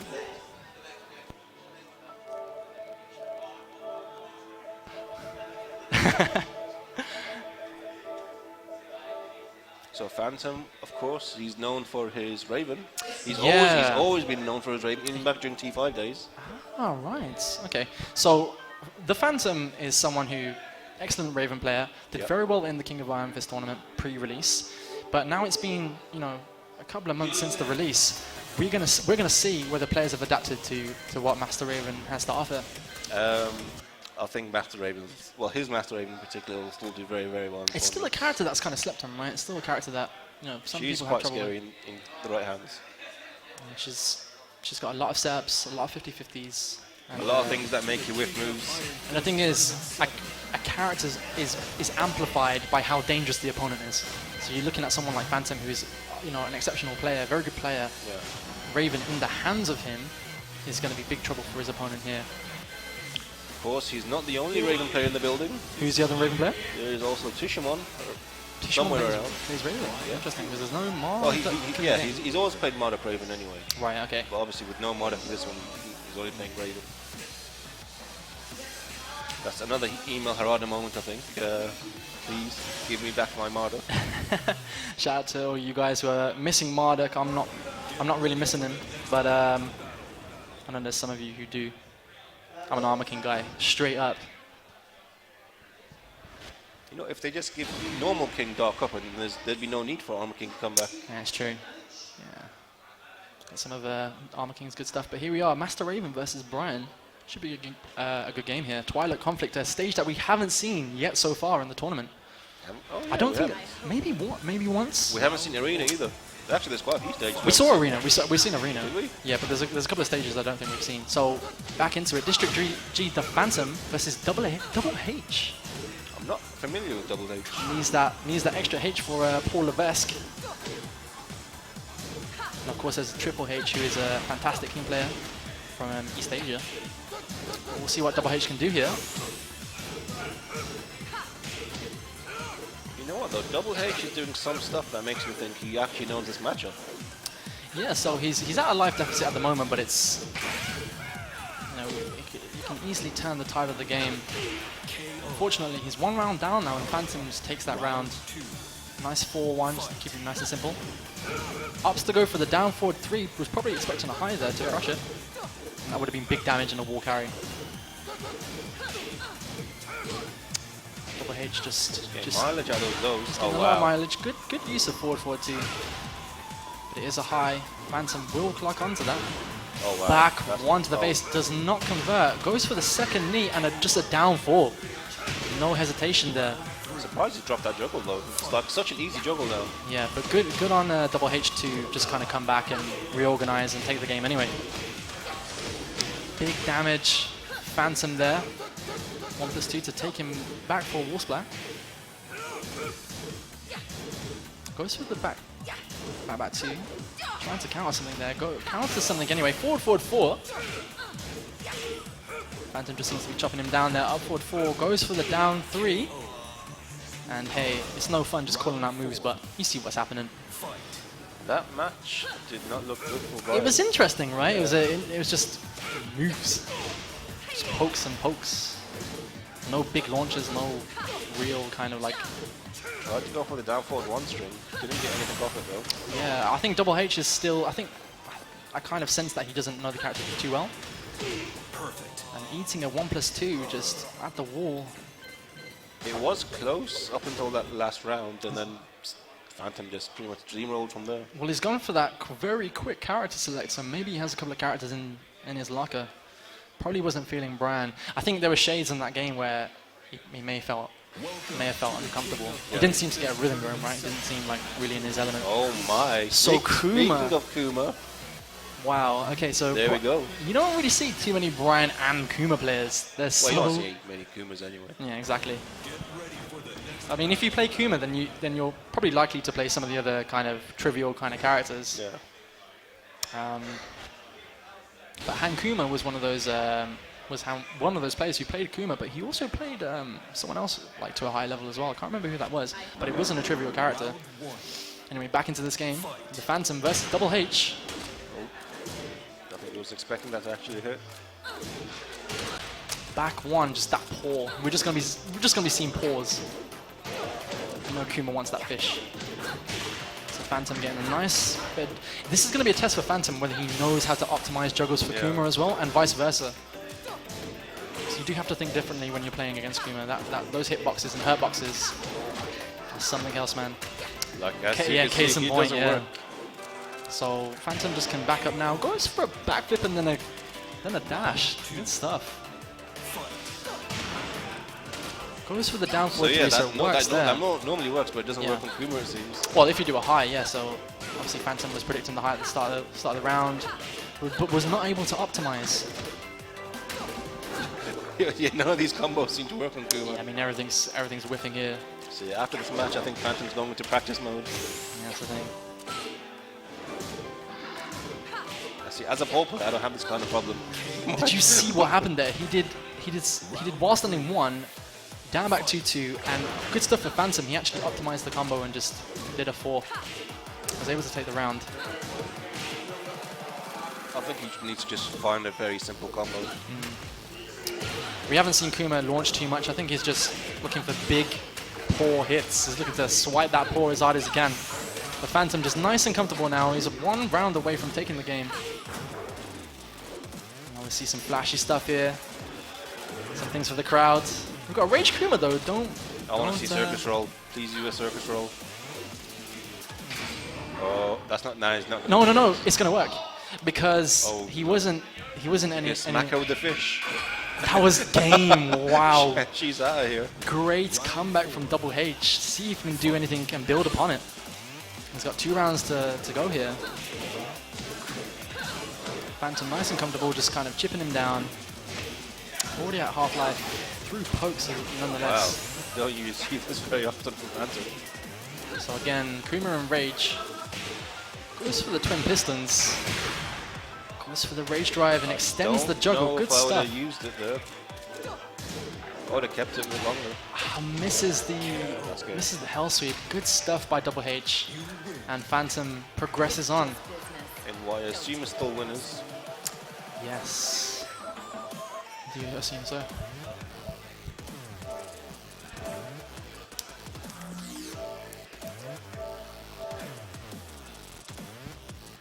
So, what did you think about that Kuma pick then? I mean, it's nice to see, it's quite refreshing to see a Kuma player just like, I mean, any respect to anybody who comes to a tournament of this magnitude and picks Kuma. Like they know that character like isn't fantastic for them, but they picked him anyway. I like the work that they put into Kuma's fur in this version of the game. Well, yeah, Michael Murray was like, you know, watch the fur, and yeah, shout outs to those guys, man. They've made a beautiful game. The port is fantastic, and I do need a Kuma plushie toy. With that would be good. With that kind of fur. A Heihachi toy as well. I need a Heihachi toy, but talking. I mean, we're not talking about good players, but if we were to talk about good players, we have one coming up to the stage. I think people might recognize him. He goes by the name JDCR. JDCR. Evo 2017 Tekken 7 champion. Some say he is a robot sent from the future. Well, hey, this guy can do things. But John Connor hasn't been born yet, so he's playing Tekken in the meantime. Maybe JDCR is John Connor. So I believe this is JDCR's first. Oh, I think he had some games off stream. Yeah, he probably did have some. I think he did have some cool games off stream. But yeah, it's his first on-stream match so far. Saints had like what, 3 or 4, I think. I think he's on like 3. We're out enough of Saint, enough of Jack 7. Get out of here. But good stuff to Saint, and he's joined by Ed Xai taking the stage, and this is going to be a very interesting match. It's looking to be quite the slobber knocker. Quite slobber knocker. Yeah, we have got a slobber knocker here. 2 players that will be unfamiliar with each other. Of course, JDCR hasn't. I don't think he's played against many British players, and of course Xai probably is inexperienced with Korean players, right? That's what makes this tournament so interesting. I don't know how well he knows Dragunov Heihachi either. Well, yeah, there's a character thing, so it may not. Yeah, I mean, knowing the matchup is obviously beneficial, but if you don't, then it comes down to just pure technique, pure skill, and adapting on the spot. So we'll see what happens. Obviously, JDCR has multiple characters. He has Dragunov, he has Heihachi, and he's talented with all of them. So we'll see who he goes with here. I think he's going with Heihachi straight away. And Xai with Law. I think he's going to stick with Heihachi. So I've noticed that JDCR has been bringing out Heihachi more in tournament. Maybe he feels he's got into rhythm with him. I think it's a matchup thing as well. I think Heihachi is generally better against Law than Dragunov is. Well, yeah, I mean, JDCR did say in an interview or a comment that he did like playing Dragunov in Tag 2 against bad players.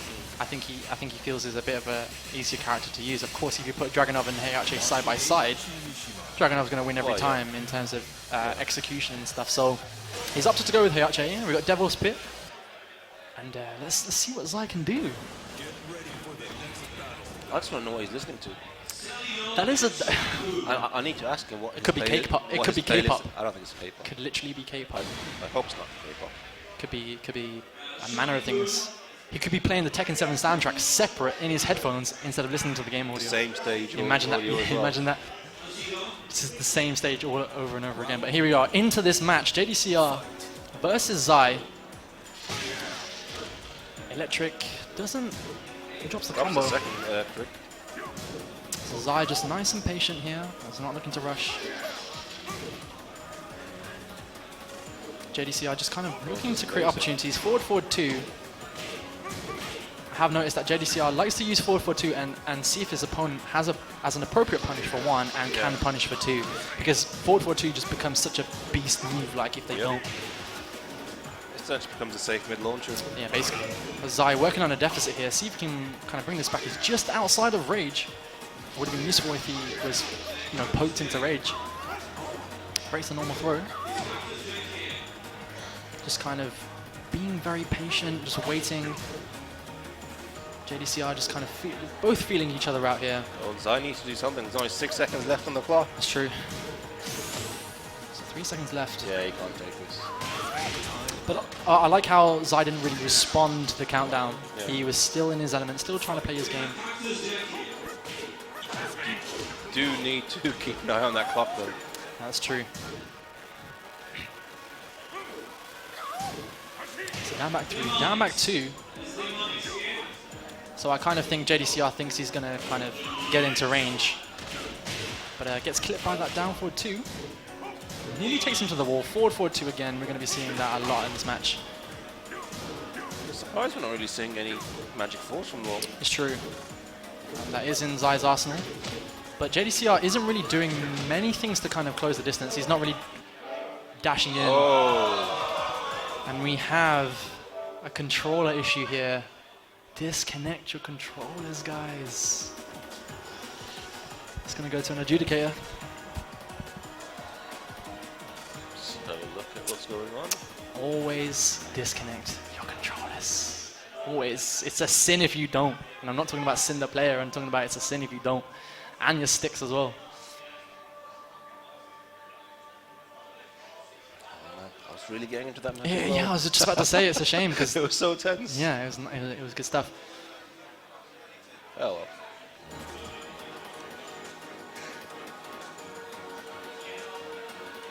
So we're here at the Think Tank in Birmingham. Huge venue. Millennium Points. Millennium Point, multiple floors. And such a great setup here. Put on by Electronic Dojo. Okay, I think we're about to resume. Yep, definitely so just going to resume. Yeah, they made an agreement. We're straight back into it. Oh, wait, what? Come on. No, don't do this. I think it happened again. It could be. So I know they can disconnect the controllers from within the game. They don't have to go all the way out into settings. So it's probably worth doing. I don't want to see another interruption. If it's a third time, I'm gonna be angry.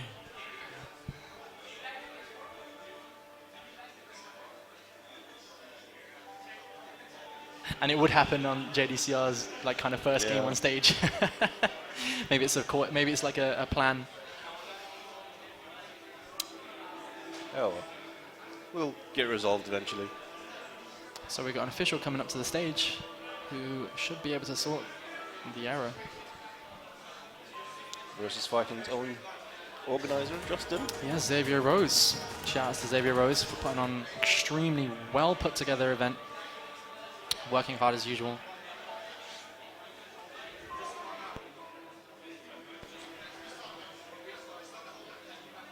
So what we're hearing is a restart of the entire match, which is kind of a shame. Hopefully same stage, hopefully maybe same health, but they may be going straight back into it. We'll see how both players feel about it. Oh.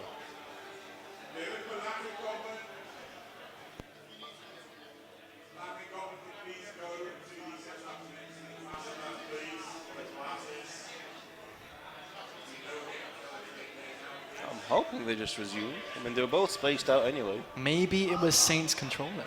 Maybe there's a plan between Echo Fox to just like kind of create disruption between the players. They're trying to install Skynet. Install Skynet. Install it into the PS4. Well, to be fair, they've done very well in every tournament without these strategies, so I don't think it's them. But So yeah, there are the getting rid of these stupid devices that cause this issue. Yeah. Sorry guys, it's time. Starting from scratch. Okay, so we're restarting the entire game. Quite unfortunate, but these things happen.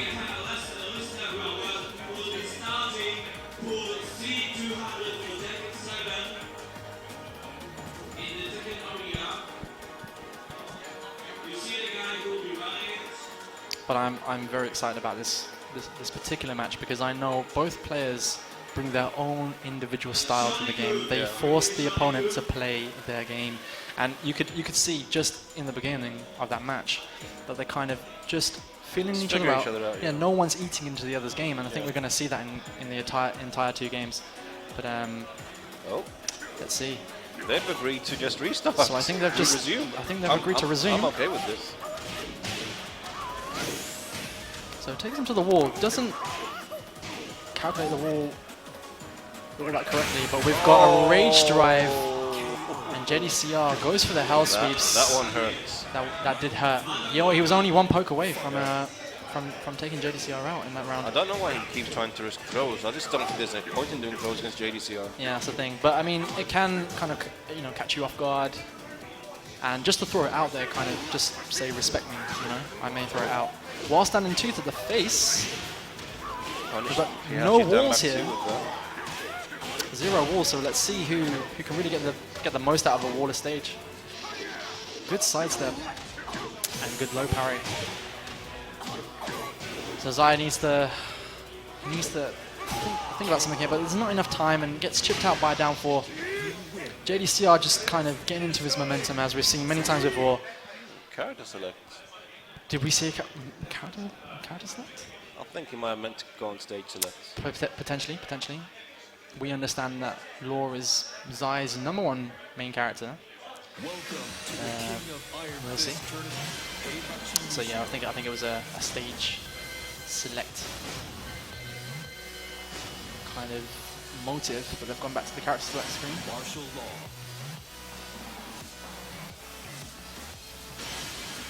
So a Waller stage, Infinite Azure. One of my favorite stages in the game, just nice and clear, bright, no corners. I'm not a fan. You're not a fan? Well, it's an infinite stage. Yeah, well that's the thing. I'm not a fan of infinite stages.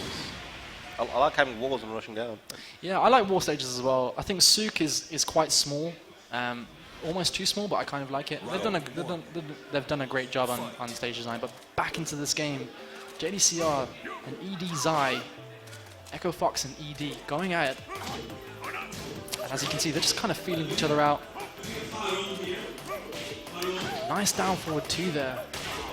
And Kai's going to get a lovely chunk of damage. Goes for the Oki. Oh, wow. I don't think JDCR has seen that before. Backdashes away. He is locked and loaded with rage. Back walk more than anything. You see that too often. So JDCR just kind of checking his opponent with jabs. Goes for a down back 2, but is launch punished. And great presence of mind from Xai. Ready for that while standing 2 punish. Even while standing 1-2 would have been great there. So I was looking out for that. JDCR forward 2. In fact, I think Lord does have an appropriate punch for it. I think it's 3 + 4 4. I think that. I think so. But we'll have to see.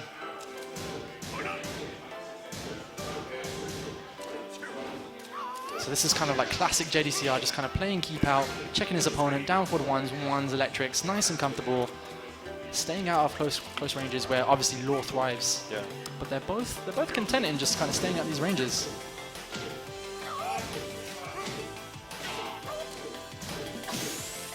So a lot of things getting blocked here. Good stuff from Xai. Does have rage drive. Standing 4-4 will stuff that though. Unfortunately, loses that round. It's 1 round apiece. Remember, JDCR is 1 game up if you're just joining us. We've got Echo Fox JDCR versus ED Xai, with JDCR up 1 game. Unfortunately, the wrong punish. It is punishable, but not that punishable. While standing 1-2, I think. Thank the Tekken gods that they made that punishable. I think 1-2 would have worked. Yeah, it's 13 frames. I don't know how punishable it is, but if it's at least 13 frames, then we're always going to get that. I think it might be -14. It's either 12 or 14. But this is a really... I'm pretty sure I'll get while standing 3-2 with Paul. This is my kind of game. Both players playing very compact. You know, not rushing in, no big launches. They're just kind of feeling each other out, side walking, back dashing, back walking. So coming down to yeah, he had to risk it eventually. and the thing is, the timer was going down as well, but still in this. A down forward one, that hitbox. Round 4. And JDCR trying to show out for the crowd there with an Omen. Unfortunately, it didn't come out, but we may see that a little bit later. So JDCR just kind of checking him now. He seems to have found a rhythm, just kind of checking him. But we'll see if Xai can adapt. And he seems to be doing. Xai doesn't seem to be on the back foot completely. He seems to be doing quite well.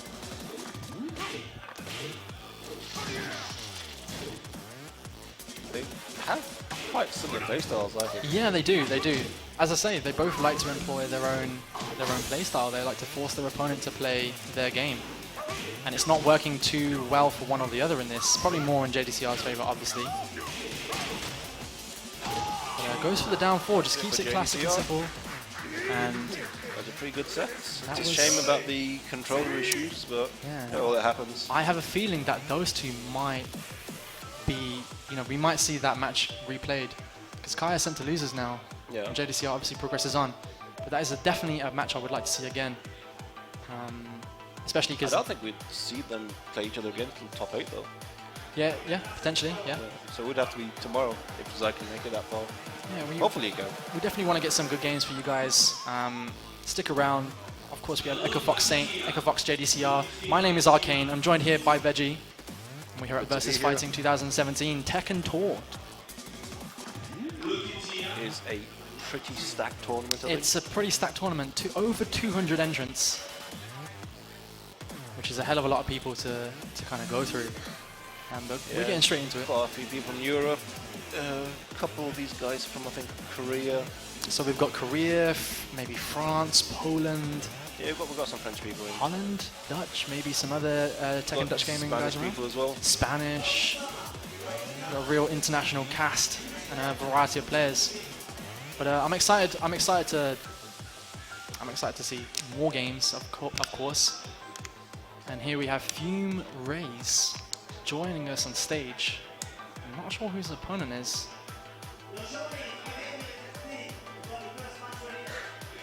And Fumerayz, one of these guys who actually took an Uber from his home all the way to the venue. Wait, Which what? was, yeah, exactly. Describe it. Wait, why? Why not just catch a train? Why not catch a Uber and spend £200, like, you know, to your It's destination? not that much. An It's Uber, what, £200? An Uber Yeah. from Nottingham to here. From East Midlands to, you know, West Midlands. Yeah.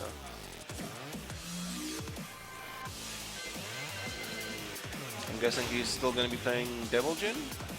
Yeah, so Fumerayz has a Devil Jin locked and loaded. He also, I believe he started playing Tekken with Jin. I think he started playing DR with Jin. Okay. But he does play. I'm trying to think. He has a Bob. He has a pocket Bob. But we'll see who he goes with. Plays Bob. He plays Bob. Yeah, he played a little bit of Bob in Tag 2 as well. Okay. So Bob is someone we haven't seen today. Well, Mario is in the venue, so Yeah, that's at least one Bob. We're joined by NBA's Ru Kang, an exceptional opponent who plays Bob. We may be seeing him a little bit later on stage. But we've got Fumerayz versus. Just waiting for the guy's handle to pop up. See who this guy is. Let's see who this guy is playing.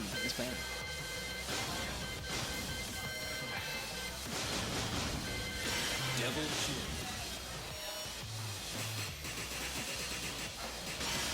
So we've got Devil Jin and King Game here. So Fumerayz opting to go with Devil Jin. The Precipice of Fate. A stage, I'm not even sure. I'm not even going to actually say anymore like what stages we've seen and what stages we haven't.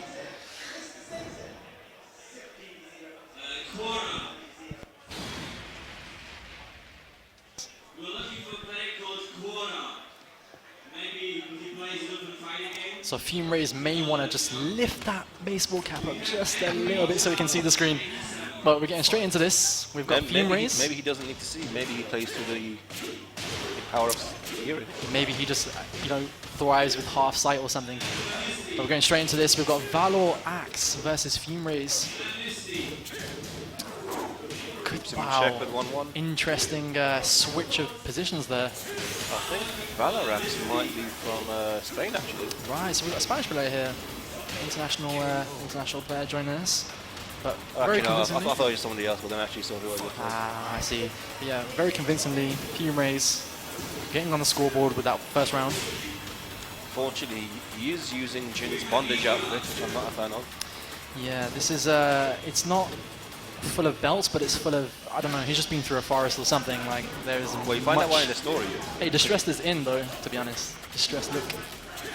Anyway, back to this match. Hell Sweep gets full combo of it. I definitely want to be seeing Devil Jins who play today utilize the 50-50 mix-up. Not even 50-50, but just keep it simple with Hell Sweeps and electrics. Running free. Another Hell Sweep. Again, another Hell Sweep. Will send him to the wall. Big entire damage from the laser laser scraper. scraper. Blocks that Hell Sweep, but Yeah, doesn't you get a full can't- punish. You can't let him get with Hell Sweep. You've got to launch a block. Fight. So Valdraxe definitely needs to make something happen here. Drop kick to the knee.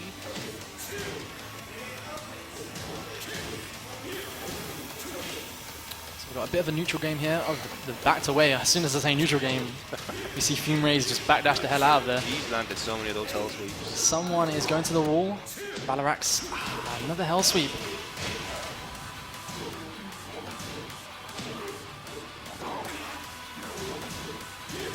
Fumerayz broke that throw. Goes for the up forward four, just raw into a Hell Sweep. Fumerayz seems very nice and comfortable. This is now officially Hell Sweep fighter.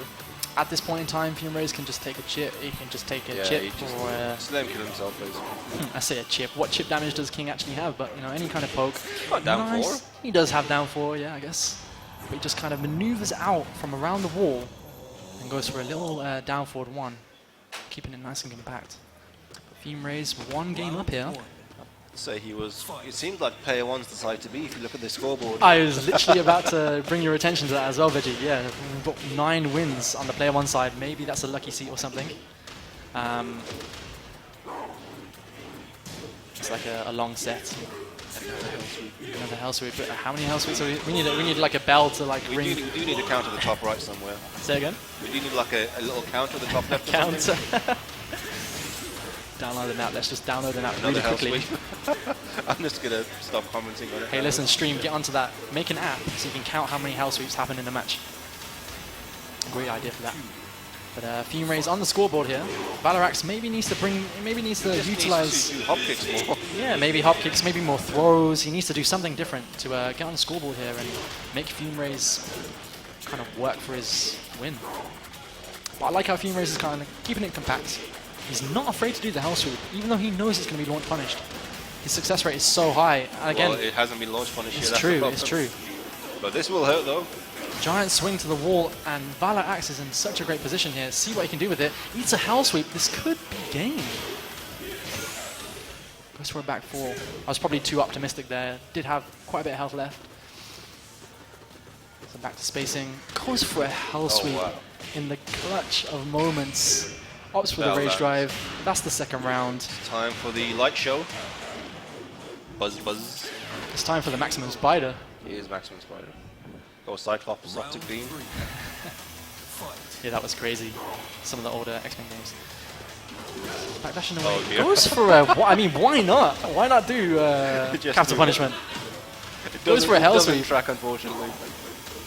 Goes, What is going on? What is he thinking here? Maybe Valdraxe has just had enough and he just wants to maybe catch that fly back Maybe to Spain. it's or- just a more extreme version of trying to crush a Hell Sweep. We saw a reversal there. Good stuff. Up four just ends that momentum, goes straight into the Rage Drive and, sorry, the Rage Art, and that is game. Maximum Spider again. It was only 10 seconds since we've seen the last Maximum Spider. But good stuff from Fumerayz. I believe that was the second game. What's the second game? Oh, I guess it was. Or was it just a really, really long first game? No, it was a... Okay. Please.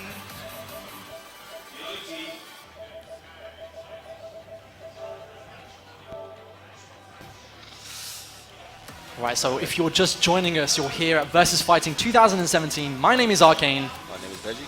And we're here getting right into it. At the Tekken World Tour. Tekken World Tour. Let's not forget Tekken World Tour, £10,000 on the line. And we're getting into the very end of the pools, which have been very exciting. I'm pretty sure there's still more pools after this, though. I think there is. There is. But we've seen the likes of TOG Fergus, we've seen Echo Fox Saint, Echo Fox JDCR. If you're unaware, we're joined by two of the greatest to ever really do it. Two of the greatest of all time. So stay tuned. Former EVO champions. Current EVO champion, and his partner in crime is the EVO champion from last year. So we've got two of the very best. And I'm just excited to see the games. I'm excited to see how players from England, will really play against the Korean players. There are some players I'm really interested in seeing how well they do against the Koreans. Yeah, because they don't know each other. No. And so, obviously, the United Kingdom has Fergus, obviously from Ireland, and has his style of play.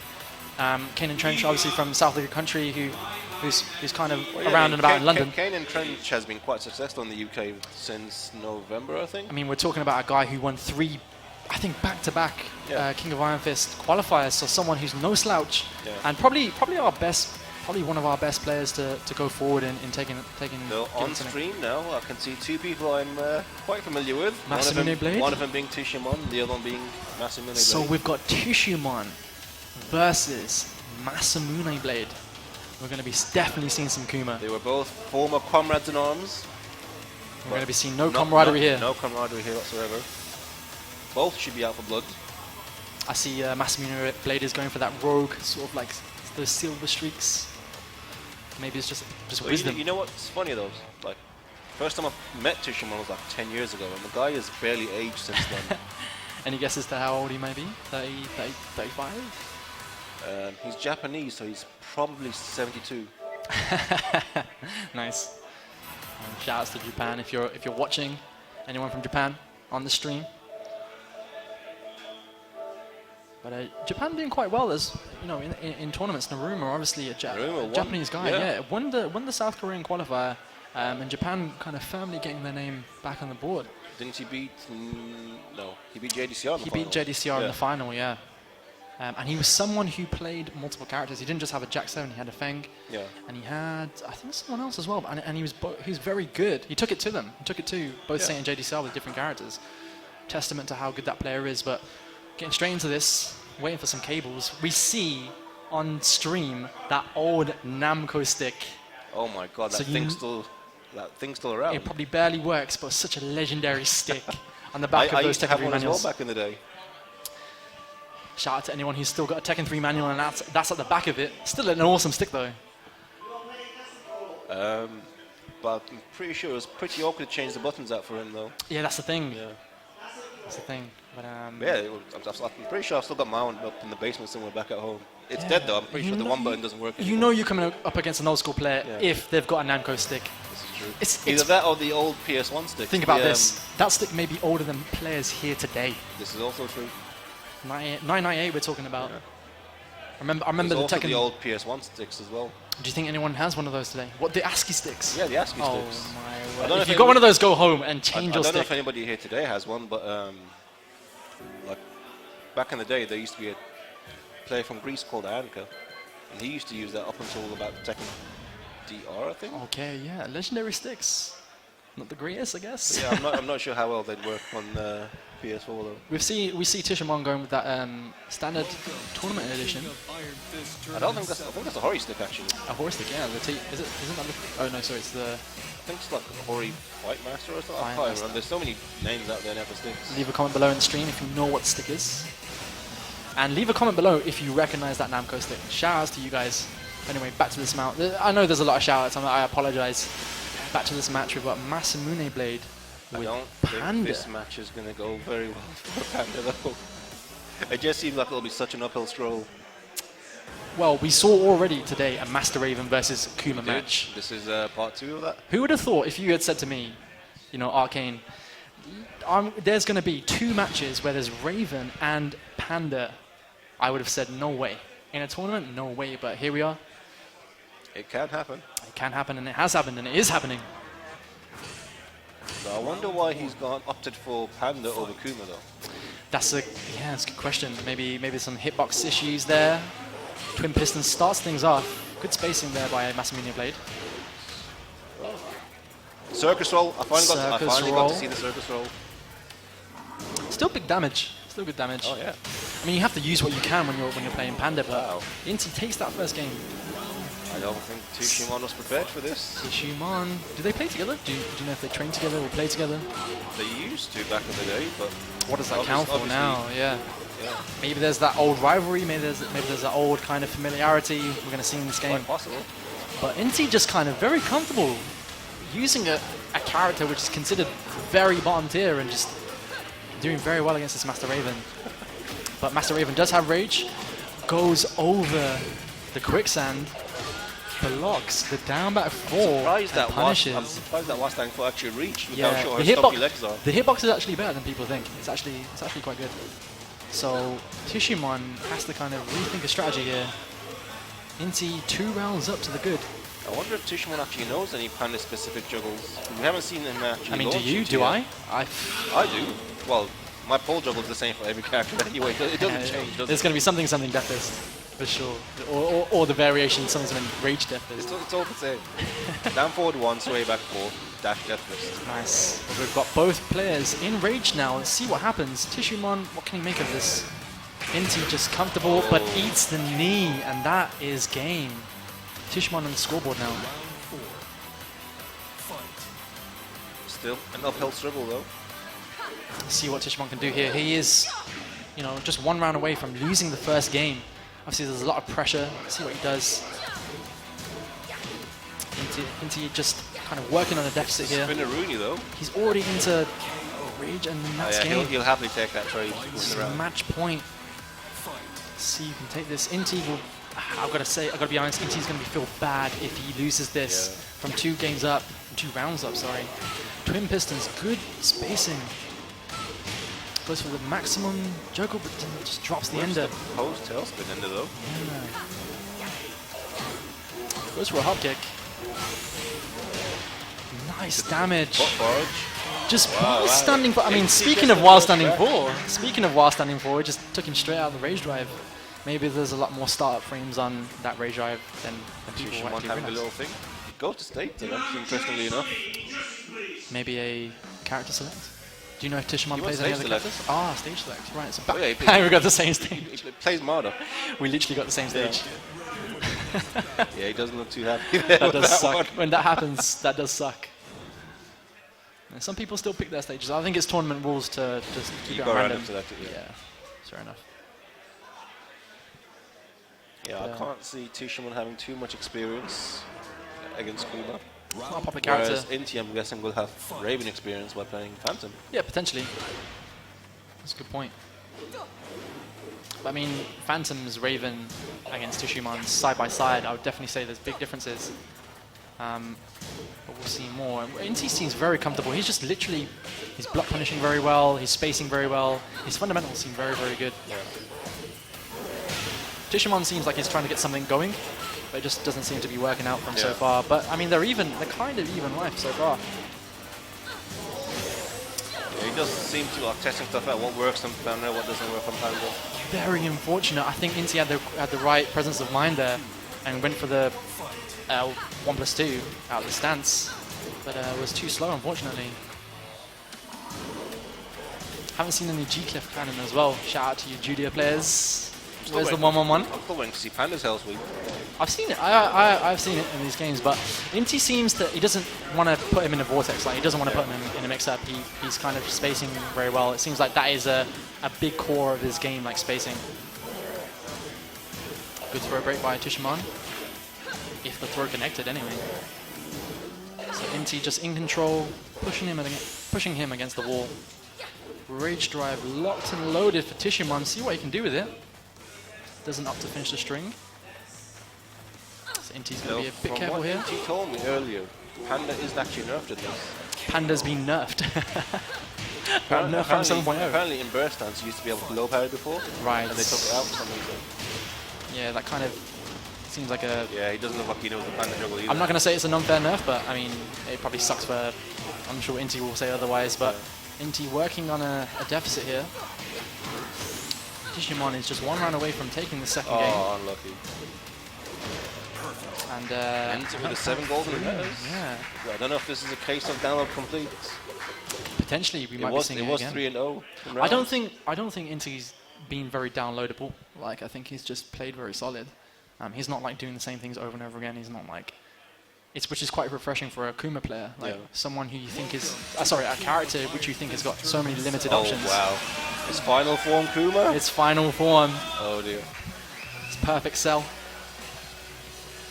I'd laugh if it was the same stage again. I would have laughed with you. But no, this is Claudio's stage. Claudio's stage. Here we are. Duomo di Sirio. I think I'm saying that right. Correct me if I'm wrong in the chat. Let's call it Italy. It's a beautiful stage though, very Soul Calibur-esque, but yeah, amazing. Good like wall break as well, going downstairs, beautifully designed. But will Reaven be able to defeat the Devil Kuma? Is Inti going to benefit from the addition of the salmon? I need to see that rage art. So back into it, 1 game apiece. If you just joined us, we're here. We've got Inti using Kuma versus Tissuemon with Reaven. Alright, both 1 game apiece. Shockingly, this is the second game of the day where these characters have been played. Yeah, it is the second game.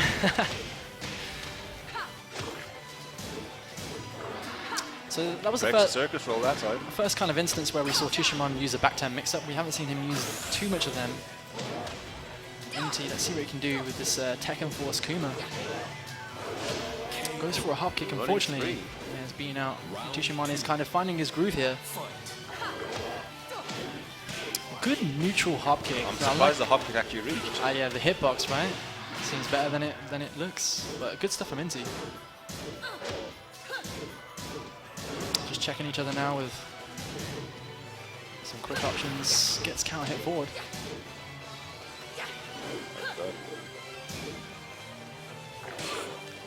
Kuma's back dash looks so with a wall splat. And we've got a rage art just while he was off. Yeah, if that didn't actually connect, there would have been an email Harada moment. Still alive though. Kuma has rage available. Obstacle for the mid. Goes for a hop kick. Is floated out of it. Still with that magic pixel and loses. So Inti has to dig deep inside now. Maybe the switch to Kuma didn't pay off, but 1 round away from losing this to Tissuemon. Is on point though. He will proceed after this match. He will proceed into winners. Breaks the wall. We're downstairs now, finally. I think he cancelled the end of that string there. Oh wow. He's working his way towards a perfect though. I mean, wall-to-wall stuff, that would have been insane. See if Inti can mount a comeback here, but it's a perfect, and Tissuemon advances forward. Unfortunate for Inti. He's got to feel bad about that because he was completely into that game. Yeah, the first match, Inti looked very comfortable in that match. Yeah. And then since then, Tissuemon just found his groove, like started discovering what's punishable, what's not punishable, what can be crushed. And like I said a little bit earlier, if you bring Kuma into a big tournament of this magnitude, I mean, fair play to you. And as we saw, Inti was playing a very solid Kuma there, gave Tissuemon, who's a famous Japanese player, a lot of trouble. And so don't ever feel like you can't bring these kind of characters to the I was tournament. expecting more from the final boss, Kuma. Kuma, yeah, that Tekken Force Kuma. I love that design. Those eyes do look like they're filled with evil. Yeah, they are. But he's cool. He's good. I mean, I'm not going to spoil the story mode, but he has a little moment where he's actually good guy Kuma. And he's got the salmon. He has, yeah. But hopefully we'll get into our next game. Have that locked and loaded for you guys. I mean, it just doesn't get boring seeing people getting smacked about with that salmon. It's true. It's true. We didn't see a rage art. That would have been great. But curious to see who's next. Obviously, we have a lot of the top names who have progressed into the winners and are still in winners. But we have 2 players coming up to the stage now. Let's see what they're saying.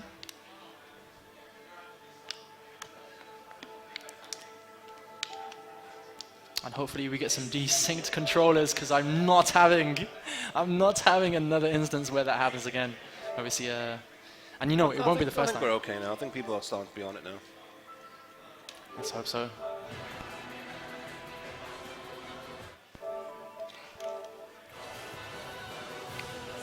But yes, Versus Fighting 2017. My name is Arcane. My name is Veggie. And we're very pleased to bring you the Tekken Tour, the Tekken 7 pulls for the Tekken Tour. We're slowly working our way towards top 32. Working our way, yes. Lots of well-known players who have advanced on, and unfortunately some players have advanced on into losers who may now be out of the tournament. Yep.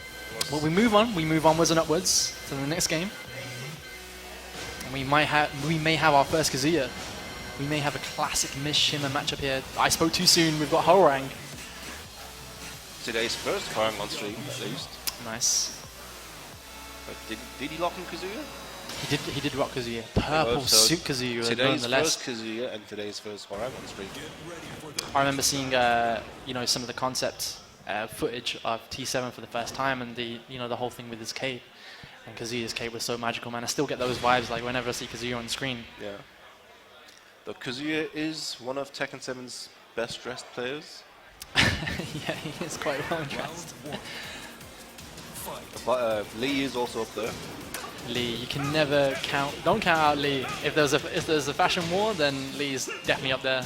He's got the money to as well. He's got the money to burn. But anyway, back into this match, we've got Marine 619 versus HR, and HR getting cooking on gas here.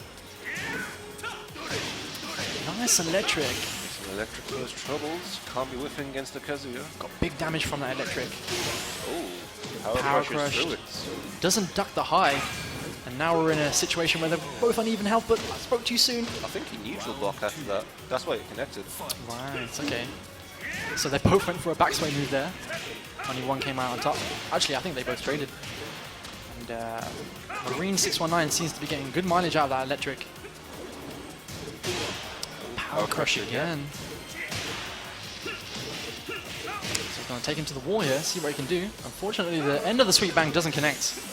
And we're in a situation even life, but again, spoke too soon. HR takes it. There's no waiting around with these two players. Every match has been very, very quick. That's true.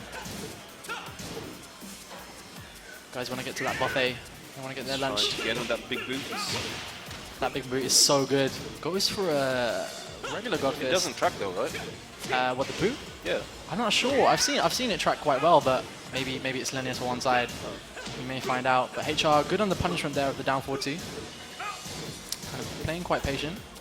We're seeing a bit of kind of slow down here, and slow down in the sense that both players are taking it a little bit easier. Against the Kazuya. Marine 619 goes short unblockable. That for me is the Reinhardt special, because I remember Reinhardt doing that in DR and seeing it for the first time personally. He was the first one to do it, and you see a lot of players using it now. Shout out to Reinhardt. Using Kazuya's power crush. Yeah, we have seen a few power crushes today. I think people are still haven't found out how to put that in their arsenal like completely, but it's nice to see people utilizing different elements of the system.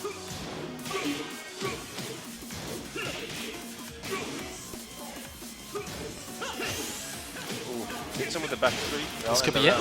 That's it. 2 apiece right now. These guys are very evenly matched. Marine 619 versus HR. Nice patience. Just goes for the electric. If you notice, Marine 619 is staying in these ranges. Where if anything whiffs, it's an electric. Exactly. He knows how to use that electric very well, and that makes any Mishima player very dangerous. Yeah. I've not seen much sidestep left. I would like to see that a little bit more. What, just raw house sweep? Yeah. I think just playing more reactive. Yeah. But it's good to see. So HR working on a deficit here. See if he can make a comeback. No duck on the high again. Big boot. Again, no duck. Maybe some character unfamiliarity. Oh dear. So this is safe. Do It not is duck. safe on block, unfortunately. Yeah, that's it. Why not? So that's not a natural combo, but both hits ended up hitting. Good stuff from Marine 619. So yeah, very. I'm not sure why that Rage Art is safe on block. Well, he has to do it out of the stance. I think that's the logic behind it. Okay. And he has 2 rage drives as well. He has like the low series and then the hunting hawk. Big damage and big wall carry. But Marine 619 getting into this. Marine 619. I think that was a failed electric there. He seems to be one of these players who just has one bread and butter combo, just doesn't really deviate from that, and just really into his rhythm now. See what HR can do. Good punish. No duck on the high again. Goes for the rage drive. No duck on the down 4-4. Wants to go for the boot. Yeah, I don't know about that up forward 4 string. So there's quite a lot of highs being used here by Hwoarang, and Marine 619 just kind of off the pace, off the ball with these. Maybe he doesn't know Hwoarang very well. Or maybe I know Hwoarang too much. I don't think many people know Hwoarang very well, to be honest. He's not a popular character, is he? I've seen him a lot in the beginnings of like T7, but he seems to be, I don't know, he's still a very good character. Obviously we see the likes of speed kicks. He's a great character. I just think a lot of people think he's too much hard work. Yeah, we see speed kicks use him regularly. Shouts to speed kicks over in the States. Phenomenal Hwoarang player who's done very well over there. But, there you go, there's the sweet bang. Both these guys no slouches. HR looking very decent.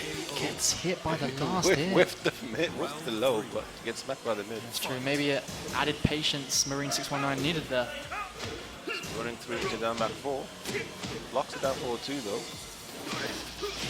I wonder where the connection of Marine and 619 comes from. So 619, obviously the area code and the Rey Mysterio finisher. But why Marine? Like, where is the? Maybe it's just two things mashed together.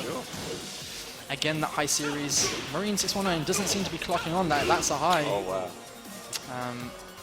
And is now 1 round away from losing this game.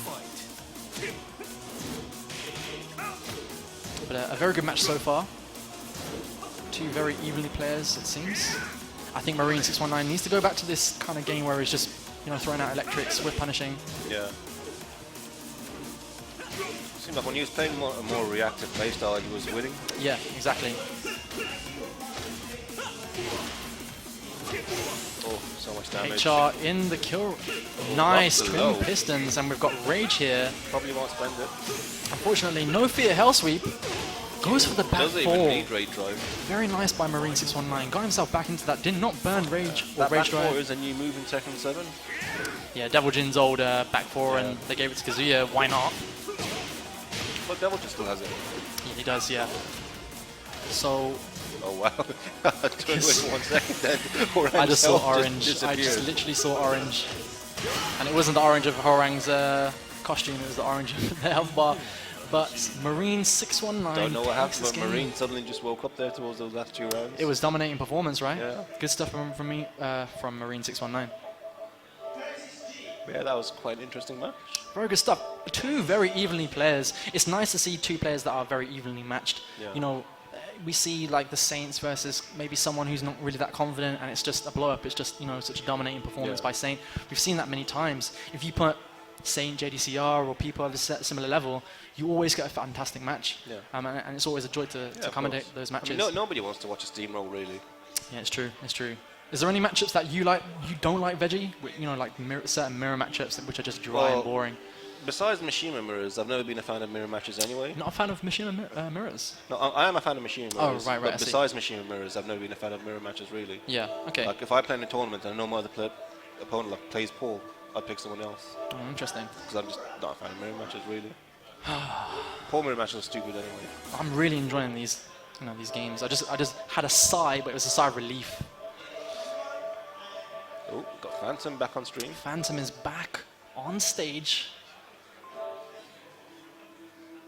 I don't recognise his opponent. I think his opponent is the Yoshimitsu player from the East Midlands. I forget the chap's name. But a decent player, and we'll see when the handles pop up for us.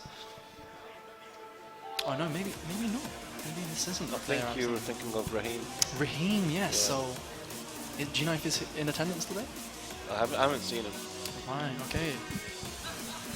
So we've got another... I mean, Nottingham is in full force today. I've seen quite a few of their players hovering around. Yep, a lot of Nottingham players have come down. But yeah, we'll see what Phantom's got in store for If us you're just today. joining us, of course, Versus 5 2017, here for the Tekken World Tour. My name is Arcane. My name is Veggie. And we're here bringing to you the next match, Phantom versus... we're going to see who we've got. But I wonder if Phantom has any pocket characters besides Reaven. That is a good question. He seems like he's obviously a very talented player. Yeah. And you know, we'll see what kind of... In all these years, I don't think I've ever seen him pick anybody but Reaven. Has he been placed in a situation, a pressured situation, where he does need to rethink his character strategy? That's the question. Yeah, I'm sure he has, but he still sticks with the Reaven. Yeah. I mean, so you're saying that he played Reaven from T5? It's T5 a long-term character. I've never seen him play anybody else. Interesting. Okay. But we're just setting up here.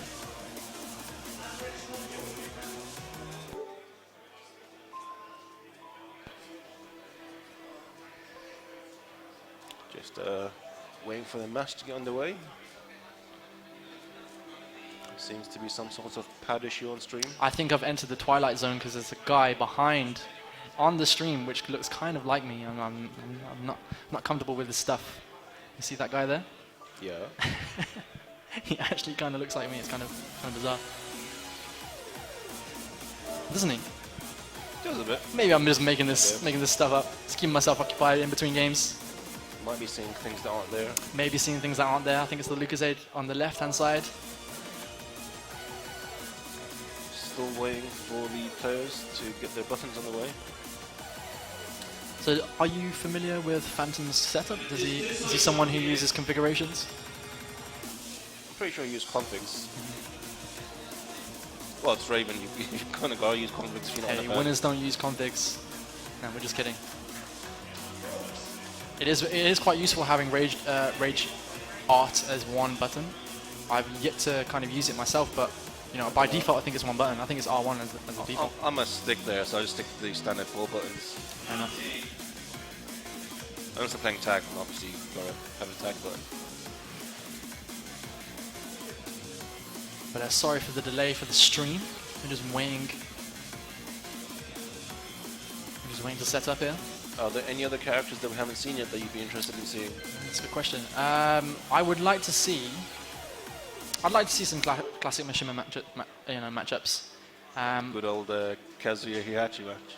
I'd like to see Jack. I'm just kidding. I would like to see. I don't know who I'd like to see. Look, a lot of characters interest me, and I'm sure for the stream, for people watching this recorded, I'm entertained by like so many different characters that I'm not very specific. Okay. No character is really every player and character brings something new to the table, and I think that makes for interesting viewing. But they're all so good to commentate. I'd still like to see a Gigas on stream. Gigas, yeah. I know we have at least one Gigas in the arena. Miguel, I would like to see Miguel. I'd like to see some kind of dry, basic game. There's a couple of Miguels around, yeah. But I think we're got Luckyrell who plays Miguel. Asim plays Miguel. Right, so it could be an option for Luckyrell to get himself losers to make that pick instead of going for Steve. But Steve did very well, yeah, especially against a caliber of player like Saint. But I think we're getting into this now. We've got the Phantom with Master Reaven. Patented Master Reaven. Oh wait, this can't be another Reaven Panda match, surely. Another Reaven.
Of course, we've seen American tournaments, we've seen a lot of Eastern Asian tournaments, and we're here in England showcasing the very best England has to offer, the United Kingdom, because we've got players. It took a long time, but Tekken finally came back home to Birmingham. Tekken's finally here, yes. And if you didn't have an opportunity to go to the King of Iron Fist tournament before pre-release, or you didn't have an opportunity to join us here today, definitely get yourself down to the next one or other tournaments in future. Come here and prove your worth. 200 people came in attendance here, Reggie. All looking to get. All looking to get. I think the final one was 210 players. 210. I think it was about 210 players. 200 Last checked it. And at least 100 Jack players. There's not that many Jack players. Okay, there's not that many Jack players. Law, on the other hand. A couple of laws. I think there's quite a few laws in attendance. I wonder what quite a few Kazumis. I wonder what the statistic for, like, you know how Asia has arcade kind of popularity. So they decide whether a character kind of makes it into the next game based on the arcade popularity, and you see like, you know, which Asian players are like picking. I wonder what the UK's would be. Like, who is the most popular character picked? Is it Law? Is it something else? Oh, in UK it's definitely Law. Definitely Law? Yeah, it's definitely Law. Yeah, there's no doubt about it. I've played a There's few that many Laws. Law players here. I've played a few Laws, yeah. I've seen a few Katarinas today as well. There's quite a few Kazumis though, I've noticed. A few Kazumis, yes. You know what it is with Kazumi? I think people are just picking her up because She's so safe and easy. Yeah, but she's also you kind of need to pick her up to like kind of understand if you're coming up against her. Oh, I it's mean, useful to her shenanigans, precisely, basically. yeah. You know, to see these kind of strings, you know, to kind of understand these ranges. And obviously, there's the other thing. She has a tiger. She has a tiger cheating. Kuma has a salmon. Yoshi has a sword. Yeah, Kazumi I don't know what to do with that. It's like, come on, it's a martial arts tournament. You bring the sword down. So come on. But to be fair, any character can have a customization, have a sword, have a lightsaber, have a shield. Cheating. I don't know about the lightsaber. Yeah, I might be okay with the sword, but they have the torch. They have like torches and stuff, which kind of look like lightsabers. They look like kind of short lightsabers. But yeah, sorry for the delay, guys. We're it is a martial arts tournament. Though. It should just be strictly fisticuffs. Strictly fisticuffs. Good old pull up your jukes. Hey, there's a customization with Feng, which is like you can make him like give him a bald head, give him a white vest, which is like kind of off-white, and give him jeans, and he looks because his stance is like that. Yeah. His stance is like that. It's a proper It's it's a fisticuffs. Yeah. Literally, it's a fisticuffs customization. So check that out, guys. Check out that Speaking customization. of customizations, we should be getting more customizations very soon, actually. Yeah, through the season The pass. summer patch. Right through. There's going to be a big patch. Well, it's from the season pass, obviously. Right, But yeah, you got- 'cause they you got, like, divided you got like the summer content, then you got the winter content. Right. Yeah. The summer Okay. content's probably gonna be like bikinis and a bunch of other stuff that they've added. Yeah, bikinis standard. So all you guys out there with the season pass, that's going to come in. You're going to cash that in soon. There's going to be a couple And obviously, costumes. very soon we've got Tekken Bowl mode as well. Tekken Ball. If you missed that, then it's back, baby. It's back. It's such a good like Tekken Ball for me was like I don't know, Tekken Force in T3 was such a good mini side I was game. never a fan of Tekken Force. Really? What T3's Tekken Force? Oh, T3's Tekken Force is fine. I was gonna say, Not get out of the, here, man. Tekken 5 one though. Yeah, Tekken 5 was the Devil Within stuff. Yeah. I'm not too sure. I think I was. Oh, I there you enjoyed go. it. You finally got your Lili player. We've got a Lili here. She's not my Lili player. I don't even like the girl. But first Lili of at least that we've seen on stream.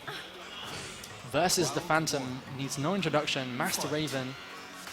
And we've got Sono with Lili. Yeah, I'm not too familiar with Sono. She's probably a newer school player. I don't think about it. Or it might be just from abroad, I guess. So we're right into this. Master Reaven connects that cartwheel. Sono gets launched and sent to the wall. Oh, you got lucky there. This is the kind of differences I was saying. The Phantom, when he plays Master Reaven, he utilizes back turn mix-up so much. We didn't see that too much with Tissuemon. Keeping it nice and compact. Doesn't need to rush in.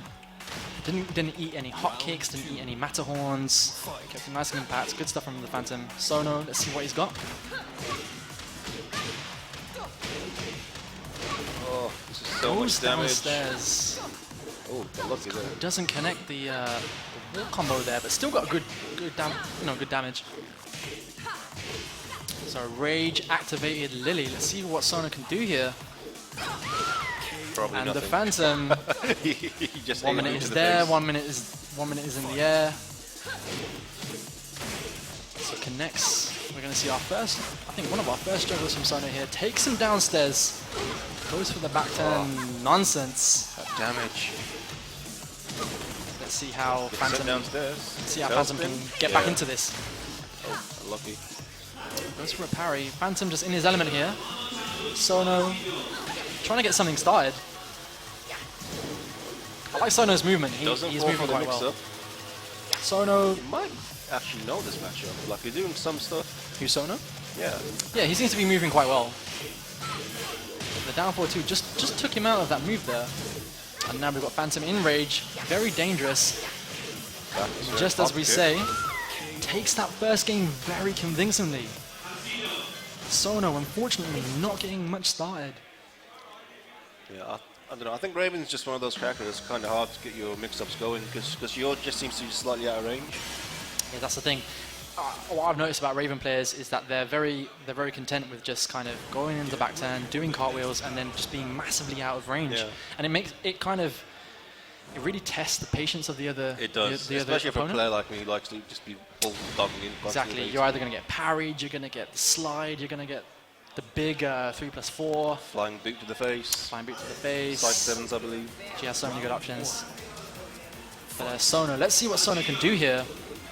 He's obviously one game down, and he has to think very carefully about the 3 rounds available to him. He needs to win this game. For now, he's off to a good start. Should have probably changed his juggle a bit to get the wall for that. It'll be interesting to see how Phantom gets out of the wall. They've kind of maneuvered away from that now. Matterhorn to the Psychic face. pressure out of nowhere. Could have killed from that psychic pressure. Yeah, exactly. I don't want to see Sono waste this opportunity now, right? You know, the Phantom's so dangerous. But convincingly takes that first game. Let's see what Sono can do.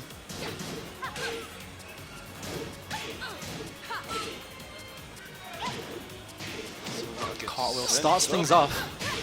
This is going to hurt. He gets the full, yep, he's going to get the That full is thing. big damage over half bar. 13 seconds in. Harada, please. But good stuff from the Phantom there. Able to optimize the juggle correctly.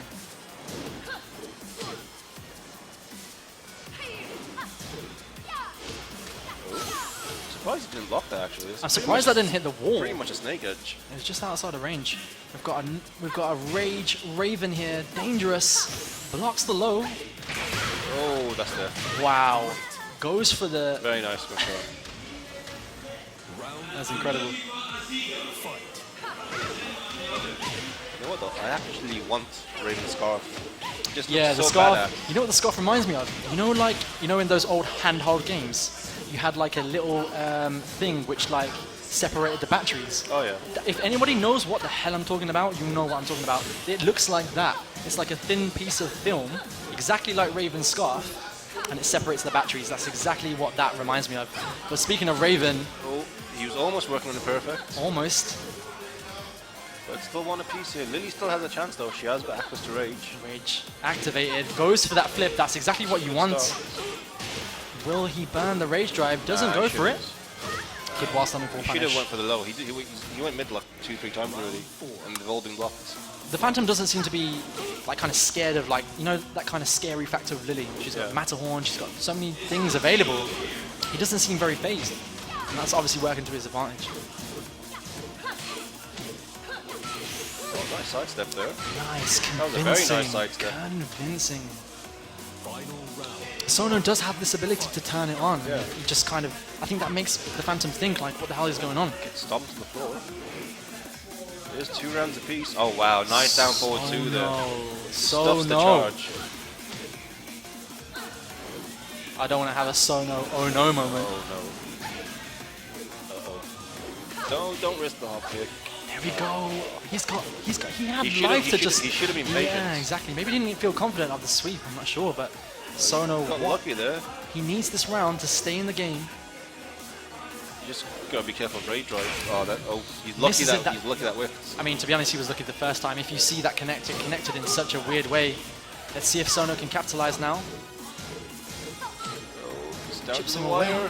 I don't know if that was an execution error. Well, it must have been an execution error. Well, I saw the Phantom's reaction, like just behind you, and it seemed like an execution error. Unfortunate for Phantom, but a very close game. They're right back into it. 1 game apiece. We could be seeing a big upset here. Love that throw. Don't see it nearly enough. 3-3. 3-3 into Undertaker, the old school trap. I think this has become a case of rare footage of Phantom actually angry. Rare footage of Phantom actually angry. He may be turning it on.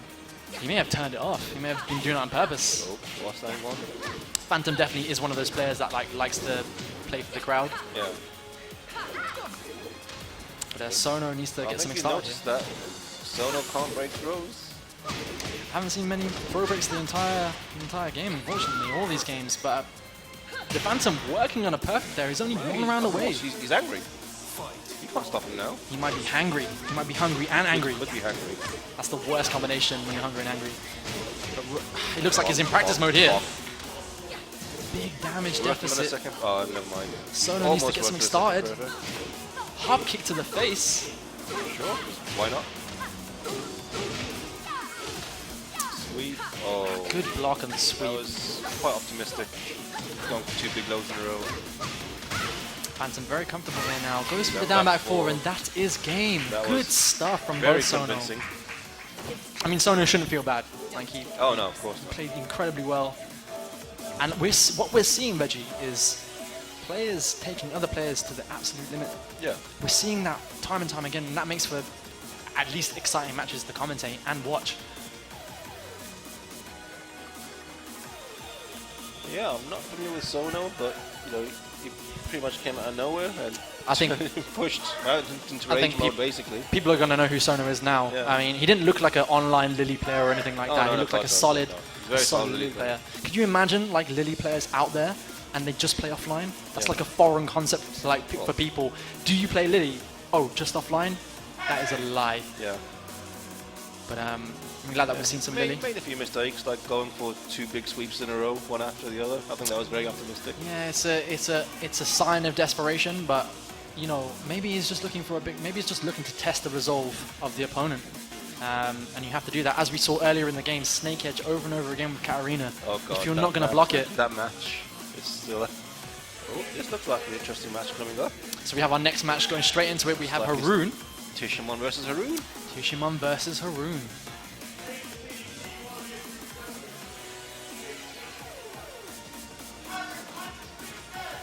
Tissuemon checking out Tekken chicken or checking out some kind of... He's checking something out. Maybe he's got his notes. I think right now he's asking what character do you play, and on the other hand he's got Tekken chicken up. Best tactic. I mean, phones aren't banned at the stage, right? So why not use it?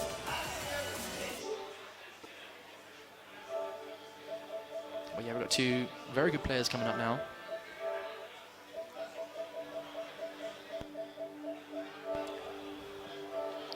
Now, correct me if I'm wrong, but I'm pretty sure in the previous versus fighting, Haroun actually did come 2nd or 3rd. Interesting. So is someone not unfamiliar to this kind of setup? Oh, no, definitely not. Right, okay, interesting. But yeah, we're here at the Millennium Point in Birmingham, England. We're here versus fighting 2017. Tissuemon just giving the stream. He's giving the stream those death eyes. stare. Those eyes. Messing with people's emotions. He's looking into your soul. Here we go. Haroun not opting for the headphones. Are you a guy who likes to wear headphones when you compete, or are you one of those? I need to hear sound. Yeah, so I need to play more games with headphones on, to be honest. Yeah. In tournament setting, but usually I just use them without. I mean, it's not because of the crowd. I just need to hear the game sound, basically. Yeah, my headphones aren't, my personal headphones aren't that great, but you know, you see all these great headphones around and they're just amazing for sound, like they're noise cancelling, all this kind of stuff. Yeah. Keeps the player locked in and focused. So look. It looks like Reaven, Hwoarang. Another Master Reaven versus, well, it is the first Master Reaven and Hwoarang, right? Yeah. Okay, so interesting It's stuff. only the 2nd Hwoarang of the well, on stream anyway. We've got 2 very eclectic styles. And we're here on Sook. Small stage. Very small stage. Some players actually benefit massively on small stages. Yeah, like Paul. Like Paul. That's characters, but actual players, like some players just like they crave the small spaces. Like they That's where they thrive, like putting pressure on the opponent. That's the kind of stage I like. You know, I mean, there's no escaping in that case.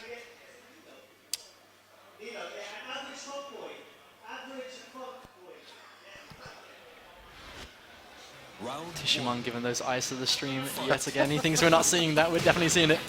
He rushed straight into it. Tissuemon starts things off nice and lovely. Good. Oh, maybe not. Doesn't get a clean wall splat. So lucky he got the side wall splat. True.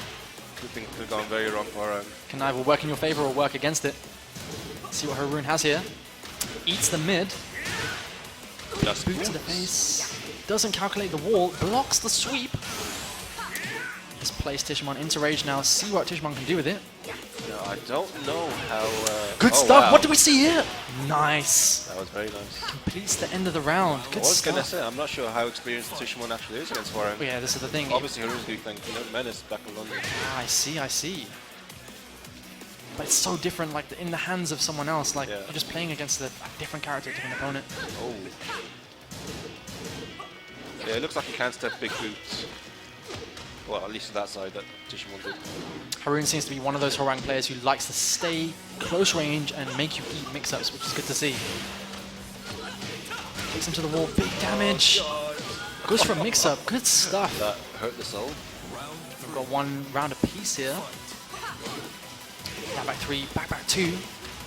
Into the forward 4. Sidestep back 3. Good stuff. See if you can maximize anything out of it. Unfortunately, does not get a full juggle out of this, but has a full juggle opportunity from this. From that counter hit. Tissuemon in rage. See what we can do with it. Oh, I thought he got 4-4-3 after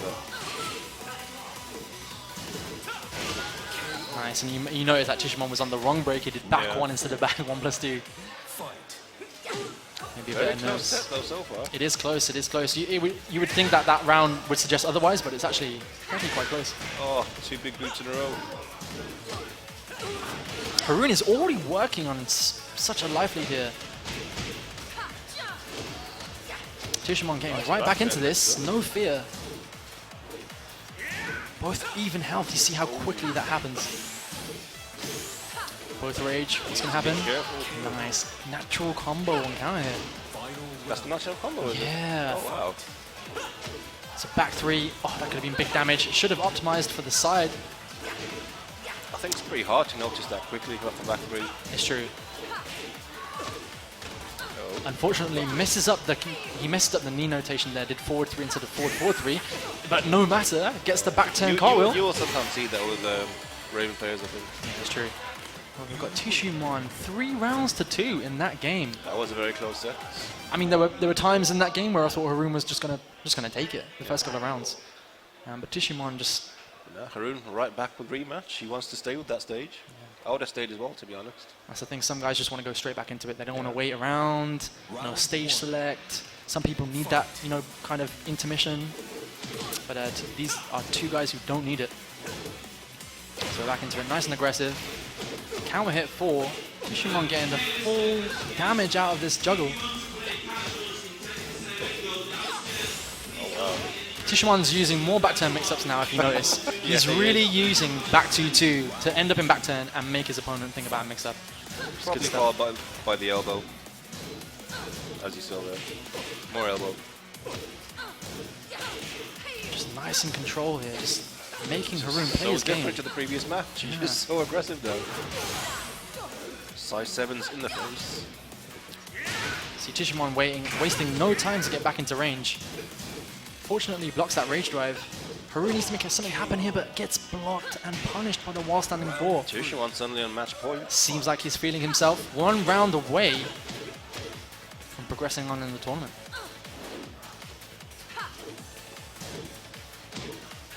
Just a down 4, we rarely see that, just like a normal poke down 4. And another move that we rarely see, back 2-2, 1+2. These Tekken 5 strategies. Gets clipped, and unfortunately, Tissuemon takes that game. And he's out of there, he's teleported the hell out of there. I've noticed with Tissuemon though, in all of his matches, he seems to struggle with the first match. I don't know if whether he's trying to down on his opponent there. Yeah, I have noticed that as well. And then afterwards he ends up steamrolling. Well, there's so many different. There seem to be so many different ways you can play Hwoarang. Yeah. And some, like I said, some players, I played Haroun before, and some players like to stay in those close ranges and make you eat mix-ups. Yeah. Whereas you have other players that like to space out, really check you with that big boot. Yeah. But yeah, Tissuemon seemed like he was feeling his opponent out, but don't take anything away from Haroun. He looked very convincing. That last match especially was just so aggressive. Yeah, definitely could have gone one way or the other. But The second match where he ended up applying the back-turn mix-ups as well. Yep. Yeah, that's very well. They're both very solid Reaven players. Him and Phantom. Yeah, it's quite interesting because we're seeing some of the great names progress on in the tournament. Some of the likely favourites to take home some of that £10,000 prize pool. I wish. It's a lot of money. I wish I was competing. I'm sure you were. You wish you were competing as well. I'm quite happy to just be sat here and just watch the ensuing chaos. To be honest. Being joined by you guys on the stream. Thanks for joining us. And we're soon to get into our next match.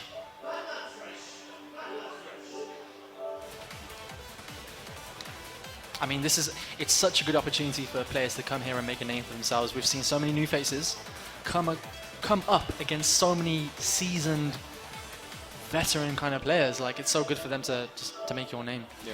And if you're sitting at home watching this on YouTube, on Twitch, and you feel like it's time to step up and face some competition, come here. Be here just for the experience alone. Come here, yeah. Come here, play casuals. Come here, see how you get on.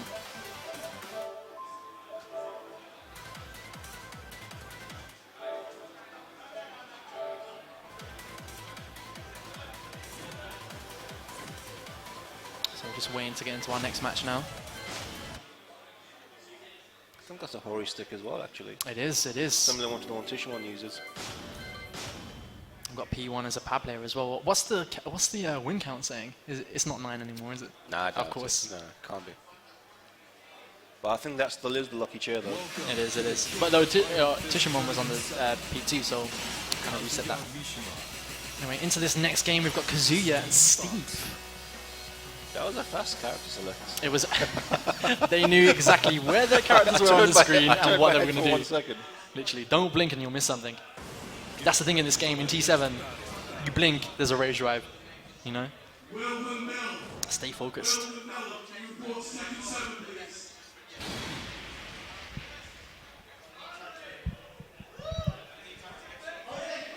I think this is normally a bad matchup for Kazuya. Oh, really? Just because of the fear of back one. Right, yeah. 13 frame high versus a 13 to 14 frame electric. We're going to see how HR and Bluefist do. A new Steve player that we haven't seen on stage before. Third Steve player of the day. Quite a few Steves now. Yeah, the third if I recall. But HR gets straight into this. Saw some nice use of sidestep left there, but gets hit by a split kick. Sweep bang, no fear. If you're going to use sweep bang, you have to use it with no fear. And the thing is, Steve has very limited while standing options. He has the big 1+2, he has while standing 1-2. Well, he can launch sweep bang at least. He can launch it. So he can launch it with 1+2. Yeah. Yeah, okay. But it's not, I don't feel like it's a move that Steve players have like locked and loaded for big lows. I'm not sure, maybe they do, I don't know. It should be, especially against a Kazuya player. Yeah. But I think they get used to using while standing 1-2 so much that, you know what I mean, like that extra option. And we saw it there, 1+2. Nice sidestep out there, sidestep left again. Bluefist knows his opponent, he knows his character. He knows his opponent's character and his sidestep left. Nice delayed split kick. Raid drive into down forward 4-4. Launch punishable, but again, HR seems to be one of those players, he doesn't fear like the repercussions of a blocked hell sweep or a blocked this or blocked that. Steve can't launch it anyway. It's true. But in general, even in the previous game that we saw with HR, just has no fear, and I think that's how you do need to utilize Kazuya. Nice sidestep.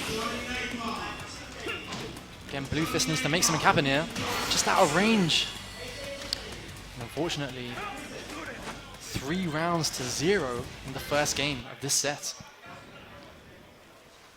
That looked quite comfortable for him there. Yeah, it did. I think Bluefist is making good choices with the sidestep left. I know I keep on banging on about sidestep left, but if you're not sidestepping left against Mishima players, then what the hell are you doing? You know, that has to be the number one thing you're thinking about. But I'd like to see Bluefist I don't know, maybe apply some more pressure. What do you feel? What do you feel Bluefist needs to do to get back into this game? I'd be aggressive and just have back one locked and loaded. So you can do that. He can be very aggressive. But again, you know, that fear of the electric. Back one it'll stuff electric, it'll stuff hell sweep. Well, it'll pretty much stuff every crouch dash mixer. But with the amount of highs that Steve has, I wonder if Bluefist is thinking about the fear of the electric. You know, if I dash in and do 1-2 or 1-1 or something like that, am I going to eat an electric for my troubles? But if you keep him in check with back one, they'll be too scared to electric. Yeah, that's the thing, that's the thing. So here we are in the Kinder Gym. Round 1. Fight. See if Bluefist can get something started here. Starts off with a foot stomp. Gets out of range for the Twin Pistons, but isn't able to punish. Punished much harder than just a 1-1-2. He's eating a left split kick. But unfortunately, HR does not maximize the juggle. Big electric. We're going to see a big combo here. Doesn't finish the sweet bang. And a while standing 1-2 to take the round. That will stop it down back 4. So Bluefist puts himself on the scoreboard. That's the first round he's actually won in all of these games. Maybe it's the stage. It could be the stage. Maybe he feels at home. It could be the pink hues, the purple hues. Just the fun of the stage. Could be the rabbits in the background. I mean, saying that though, he's eating Twin Pistons, eats a sweet bang. Oh, Good stuff from that's HR. gonna hurt. Oh, maybe not. Goes for Twin Pistons again. But isn't He's punished for baited it. out Twin Pistons a few times, but he doesn't Twice, seem to yeah. punish it though. Yeah, that's the thing. Have Sonic Fang locked and loaded. Goes for the throw, no throw break. Both characters in rage, but it doesn't matter. Down 2 will catch that. Round 3. Fight. So now we're looking at a different landscape here. We're seeing 2 rounds to the good of Bluefist. It almost looks like a completely different player. Goes for the sway back move again. Didn't judge the wall, although it was kind of, you couldn't really see, you couldn't really calculate it very well. Bluefist put him into this vortex, stuffs the rage drive. Oh wow. He's not having any of it. Oh nice. I think that's the first and only time we're ever going to see Steve's rage drive. Yeah. The only time. But again, a different game. Bluefist with 3 rounds to the good. Completely different. Go straight to stage, so like he does not want that stage. This is a very table one player tennis. like that stage. This is player like did not. this is literally like table tennis. Like one player with 3 rounds, the other player with 3 rounds, and now it's coming down to the final game. Maybe he wasn't a fan of all the pink in that stage. Yeah, I mean the pink is kind of soft though. It's not like too harsh. That's true. Here we are in one of the original T7 stages, Jungle Outpost. I like this stage. It's very well-rounded. Like it's not too big. You've got the wall break. You've got downstairs, and the downstairs area is like quite big. Yeah. Random wall in like the middle of the stage downstairs. But enough about stages. Back to this match. Oh, nice. Goes for the duck too. lucky. Doesn't connect the 4-2-1, and unfortunately, that has never worked since 5.0. It didn't even work in 5.0. You had to delay the 4-2-1. But gets big damage anyway. Launches him for his troubles. Doesn't connect the last hit of Wasan in 1-2. Backdashes the hell out of there. It's basically saying to HR, come into my range. HR, that could have been it. Oh, it gets caught by the red Got Devil drive. Kazuya now. Got those Twin Pistons locked and loaded. Goes for the 1-2-4. That's unfortunate for Bluefist. Round 2. He was in the driving seat there and just swapped drivers like halfway through the drive. Still a very close set though. Yeah, it's quite close.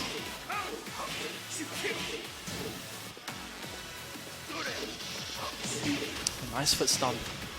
It's nice to see him throwing that in there and just kind of making HR aware that he will do that. He And needs kind to of be throw to the careful ground. with Steve's forward too, because at close range Kazuya can Twin Pistons. Or if you, I mean, we did see HR went for the single Twin Piston. He went for while standing 1 and didn't finish it with while standing 1-2. Maybe he wasn't confident, but that, you're right. Like that is something that HR needs to be looking out for.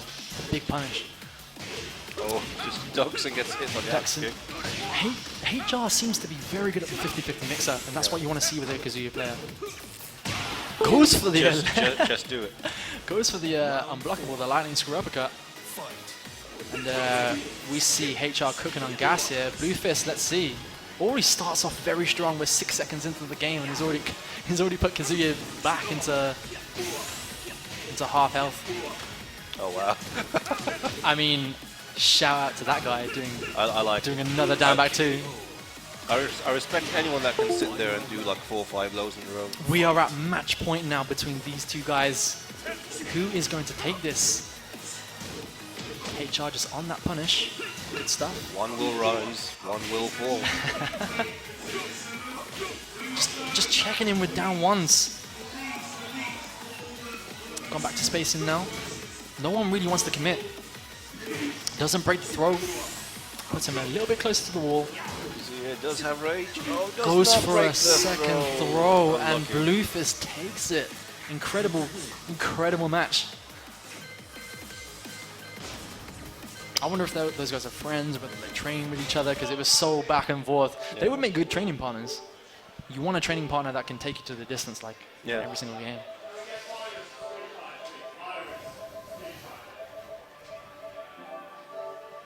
Yeah, Quite a few Steves in this tournament. that's been 3 so far. Yeah. Second or third Kazuya as well. Yeah. Surprisingly, Still waiting for more Lucky Chloe players, I think. we haven't seen we haven't seen one Eddie. I was going to say another character's name, but we literally haven't seen one Eddie. We haven't seen. There's a couple of characters we haven't Not seen. on stream, but there are definitely a couple of Eddies around. Yeah, you got to bear in mind there are games going on, off stream, and so there's a couple of players here and there with. I'm not sure how many people would actually want to see an Eddie on stream. Oh, yeah, that's the thing. He's He's not a liked character, I should say. I quite like watching him. I like watching him. I don't like playing against him, but I do like watching him. I mean, John Ding. Actually, no, it's not too bad when you got down one with ball anyway. John Ding very recently in Evo showed the world again what Eddie can do. Yeah. He took a little bit of a hiatus from Tag 2. He's come right back and says here, look, took JDCR to the distance. They came so close that game. What was his team in Tag 2? His team in Tag 2 was, I think it was double Eddie? Eddies, yeah, Okay. Eddie Christie. Shreddy. Yeah. But don't quote me on that. I think he had another team. I'm not too sure. But he showed everyone why back 1-4 was so good. Like I think he was one of the first people to really kind of get that on the board. Back 1-4 was a bit silly, I think. Yeah.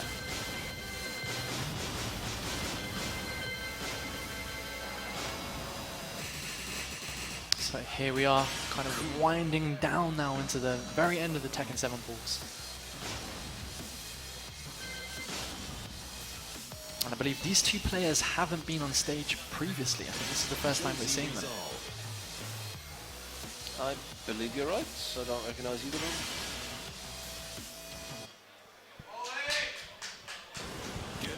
One of them is getting cheered on from the crowd. It's always good to have one of your boys or girls behind you, cheering you on. But if you have headphones, I mean, it's kind of redundant. Another Kuma? Another Kuma. What, And what is going on? the first Josie. I think it's the first Josie. It is the first Josie on stream. I know there are a couple of Josies around though. We've got Adnan travelled in. Okay. Interesting, but here we have Mew's Ribbons versus Needs More Coffee. So the resident Kuma player here. Needs More Coffee versus Minus Ribbons. Crash dash 3 into big foods. Crash dash 3. All I'm seeing is crash dash 3s. But then we have a juggle here. Good stuff, just ups to go for the back one, just guaranteed damage. Yeah, Josie has great lows in this game. Obviously she's got crash dash 3, but she's also got down 4, which is safe on block. I'm so surprised at the amount of Kuma picks that we've seen so far, including the Panda, unprecedented. But both players trying to feel each other out here. Butterfly edge, we're going to be seeing that a hell of a lot. Let's call it orbital heal. It crushes mids. I mean, that is a Ima Harada like move. But keep it in the game, and I'm sure Josie players do not want that removed. Coffee keeping her out of that crash dash 3 range. He's doing quite a good job. Oh, but that doesn't hit Kuma. Does need to optimize. Probably down 3-4. 3. He needs to do the 3 series. He could do 3-3. Round 3. But he needs more coffee with 2 rounds to the good. You would never think Kuma is bottom tier when you see them in the hands of these excellent players. Nice juggle into there. It just looks swag, just seeing the ending. Him in that armor is just that was exactly what he was missing. He was he was just too basic. Too cuddly before. Yeah, it's true. He needs some like Heihachi armor or something. But Mew's back with a vengeance on the scoreboard. It's now 2 rounds to 1. Let's see what Mew's can do here. All I'm seeing is swipes. Swipes into swipes. More swipes. A lot of damage. Goes for the Spinneroonie Spinneroonie. gets blocked. Don't often see a breakdancing there. That's true. Nice, he was able to get out of that roll and block in time. Josie with a rage activated. Oh, See what he that's can make gonna out of this. He may burn the rage. Upkeep it. Maybe that was it. Maybe he got the wrong command. Oh, that's gonna hit it. This could hit. That's gonna hit. That's gonna kill. You always have to keep in mind your opponent having a rage art or a rage drive available. Especially at the end of games where if you're too eager, you will be hit by that. So needs more coffee. Back in this game with a hell sweep.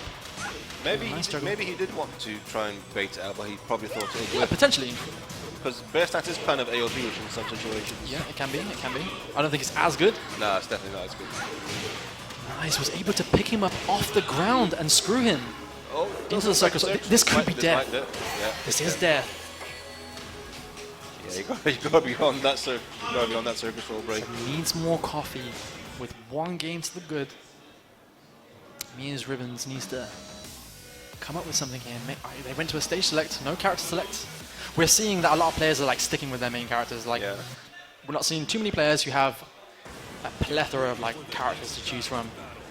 Maybe that will happen. Like I think it's hard in again. a best of two set, to be honest. yeah, it's true. It's true. Sometimes you feel like you haven't done your best like in the first game, and so you want to stick with your character for that Yeah. reason. I would wonder, because Kuma players are very committed to their character, like, Yeah. you know what I mean? They don't really What is deviate. Kuma's rage rod? Kuma's rage drive is like a big sweep and it's a combo extender. We saw it earlier. Like it's a big like kind of, and he swipes them to go behind, Okay. and it can extend juggles. Oh, Yeah, that would I'm be a lot of fiending for his rage art. I need to see that salmon. But a different game, first round, Mia's Ribbons doing quite well here. Goes for a low jab, goes for the guaranteed. Have to watch out for that while standing one. Nice No duck, but punish. no punish. Those are situations Guaranteed while standing 2-1. you have to get the most out of them. Mia's Ribbon still hasn't found out what his best juggle is against Kuma. There was 2, maybe even 3 opportunities there where we had a juggle starter. Yeah. But unfortunately could not maximize the damage. Good stuff. Takes him to the wall. Oh. We've got the rage drive and a back one into a mix-up. Unfortunately, needs more coffee. Could not see out that round. But good stuff. That Kuma damage was quite grisly though. Good stuff. There's bear damage. 2-1, checking each other here. Center up. Should be able to kill off this. Yeah. Very convincing. Good stuff by Needs More Coffee. Just puts himself right back into the game. That's the thing. If your opponent's running on momentum, you want to stop that as soon as possible. Yeah. I wouldn't say Josie is a momentum kind of character, but the player, like if the player's feeling themselves, you need to stop that as soon as possible. Oh, gets a full juggle off it. Good stuff from Mia's Ribbons. I think he's found a juggle that works. Crash dash 3, no fear. And talking about no fear, Hell Sweep.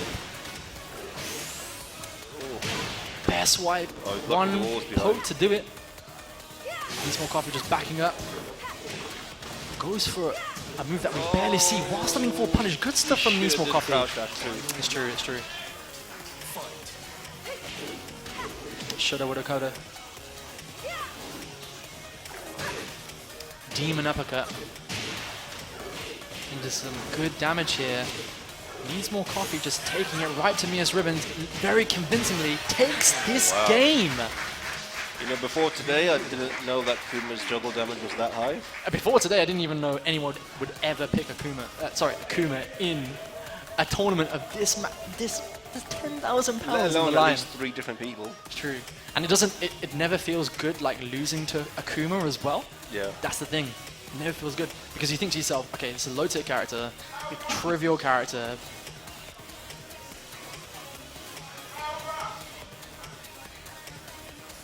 Okay, so we will be taking a quick break. We will be back at 6:30. Stay tuned. Don't go anywhere. We'll be coming back with top 32. I think we will be coming back with top 32. We'll get more information. We'll get more information on that soon. Top 32, Yeah, I believe. top 32 confirmed now. So look forward to that. My name is Arcane. My name is Veggie, and tune later on at 6:30 for top 32 of Tekken 7. Yeah, we'll see you very soon. Take care.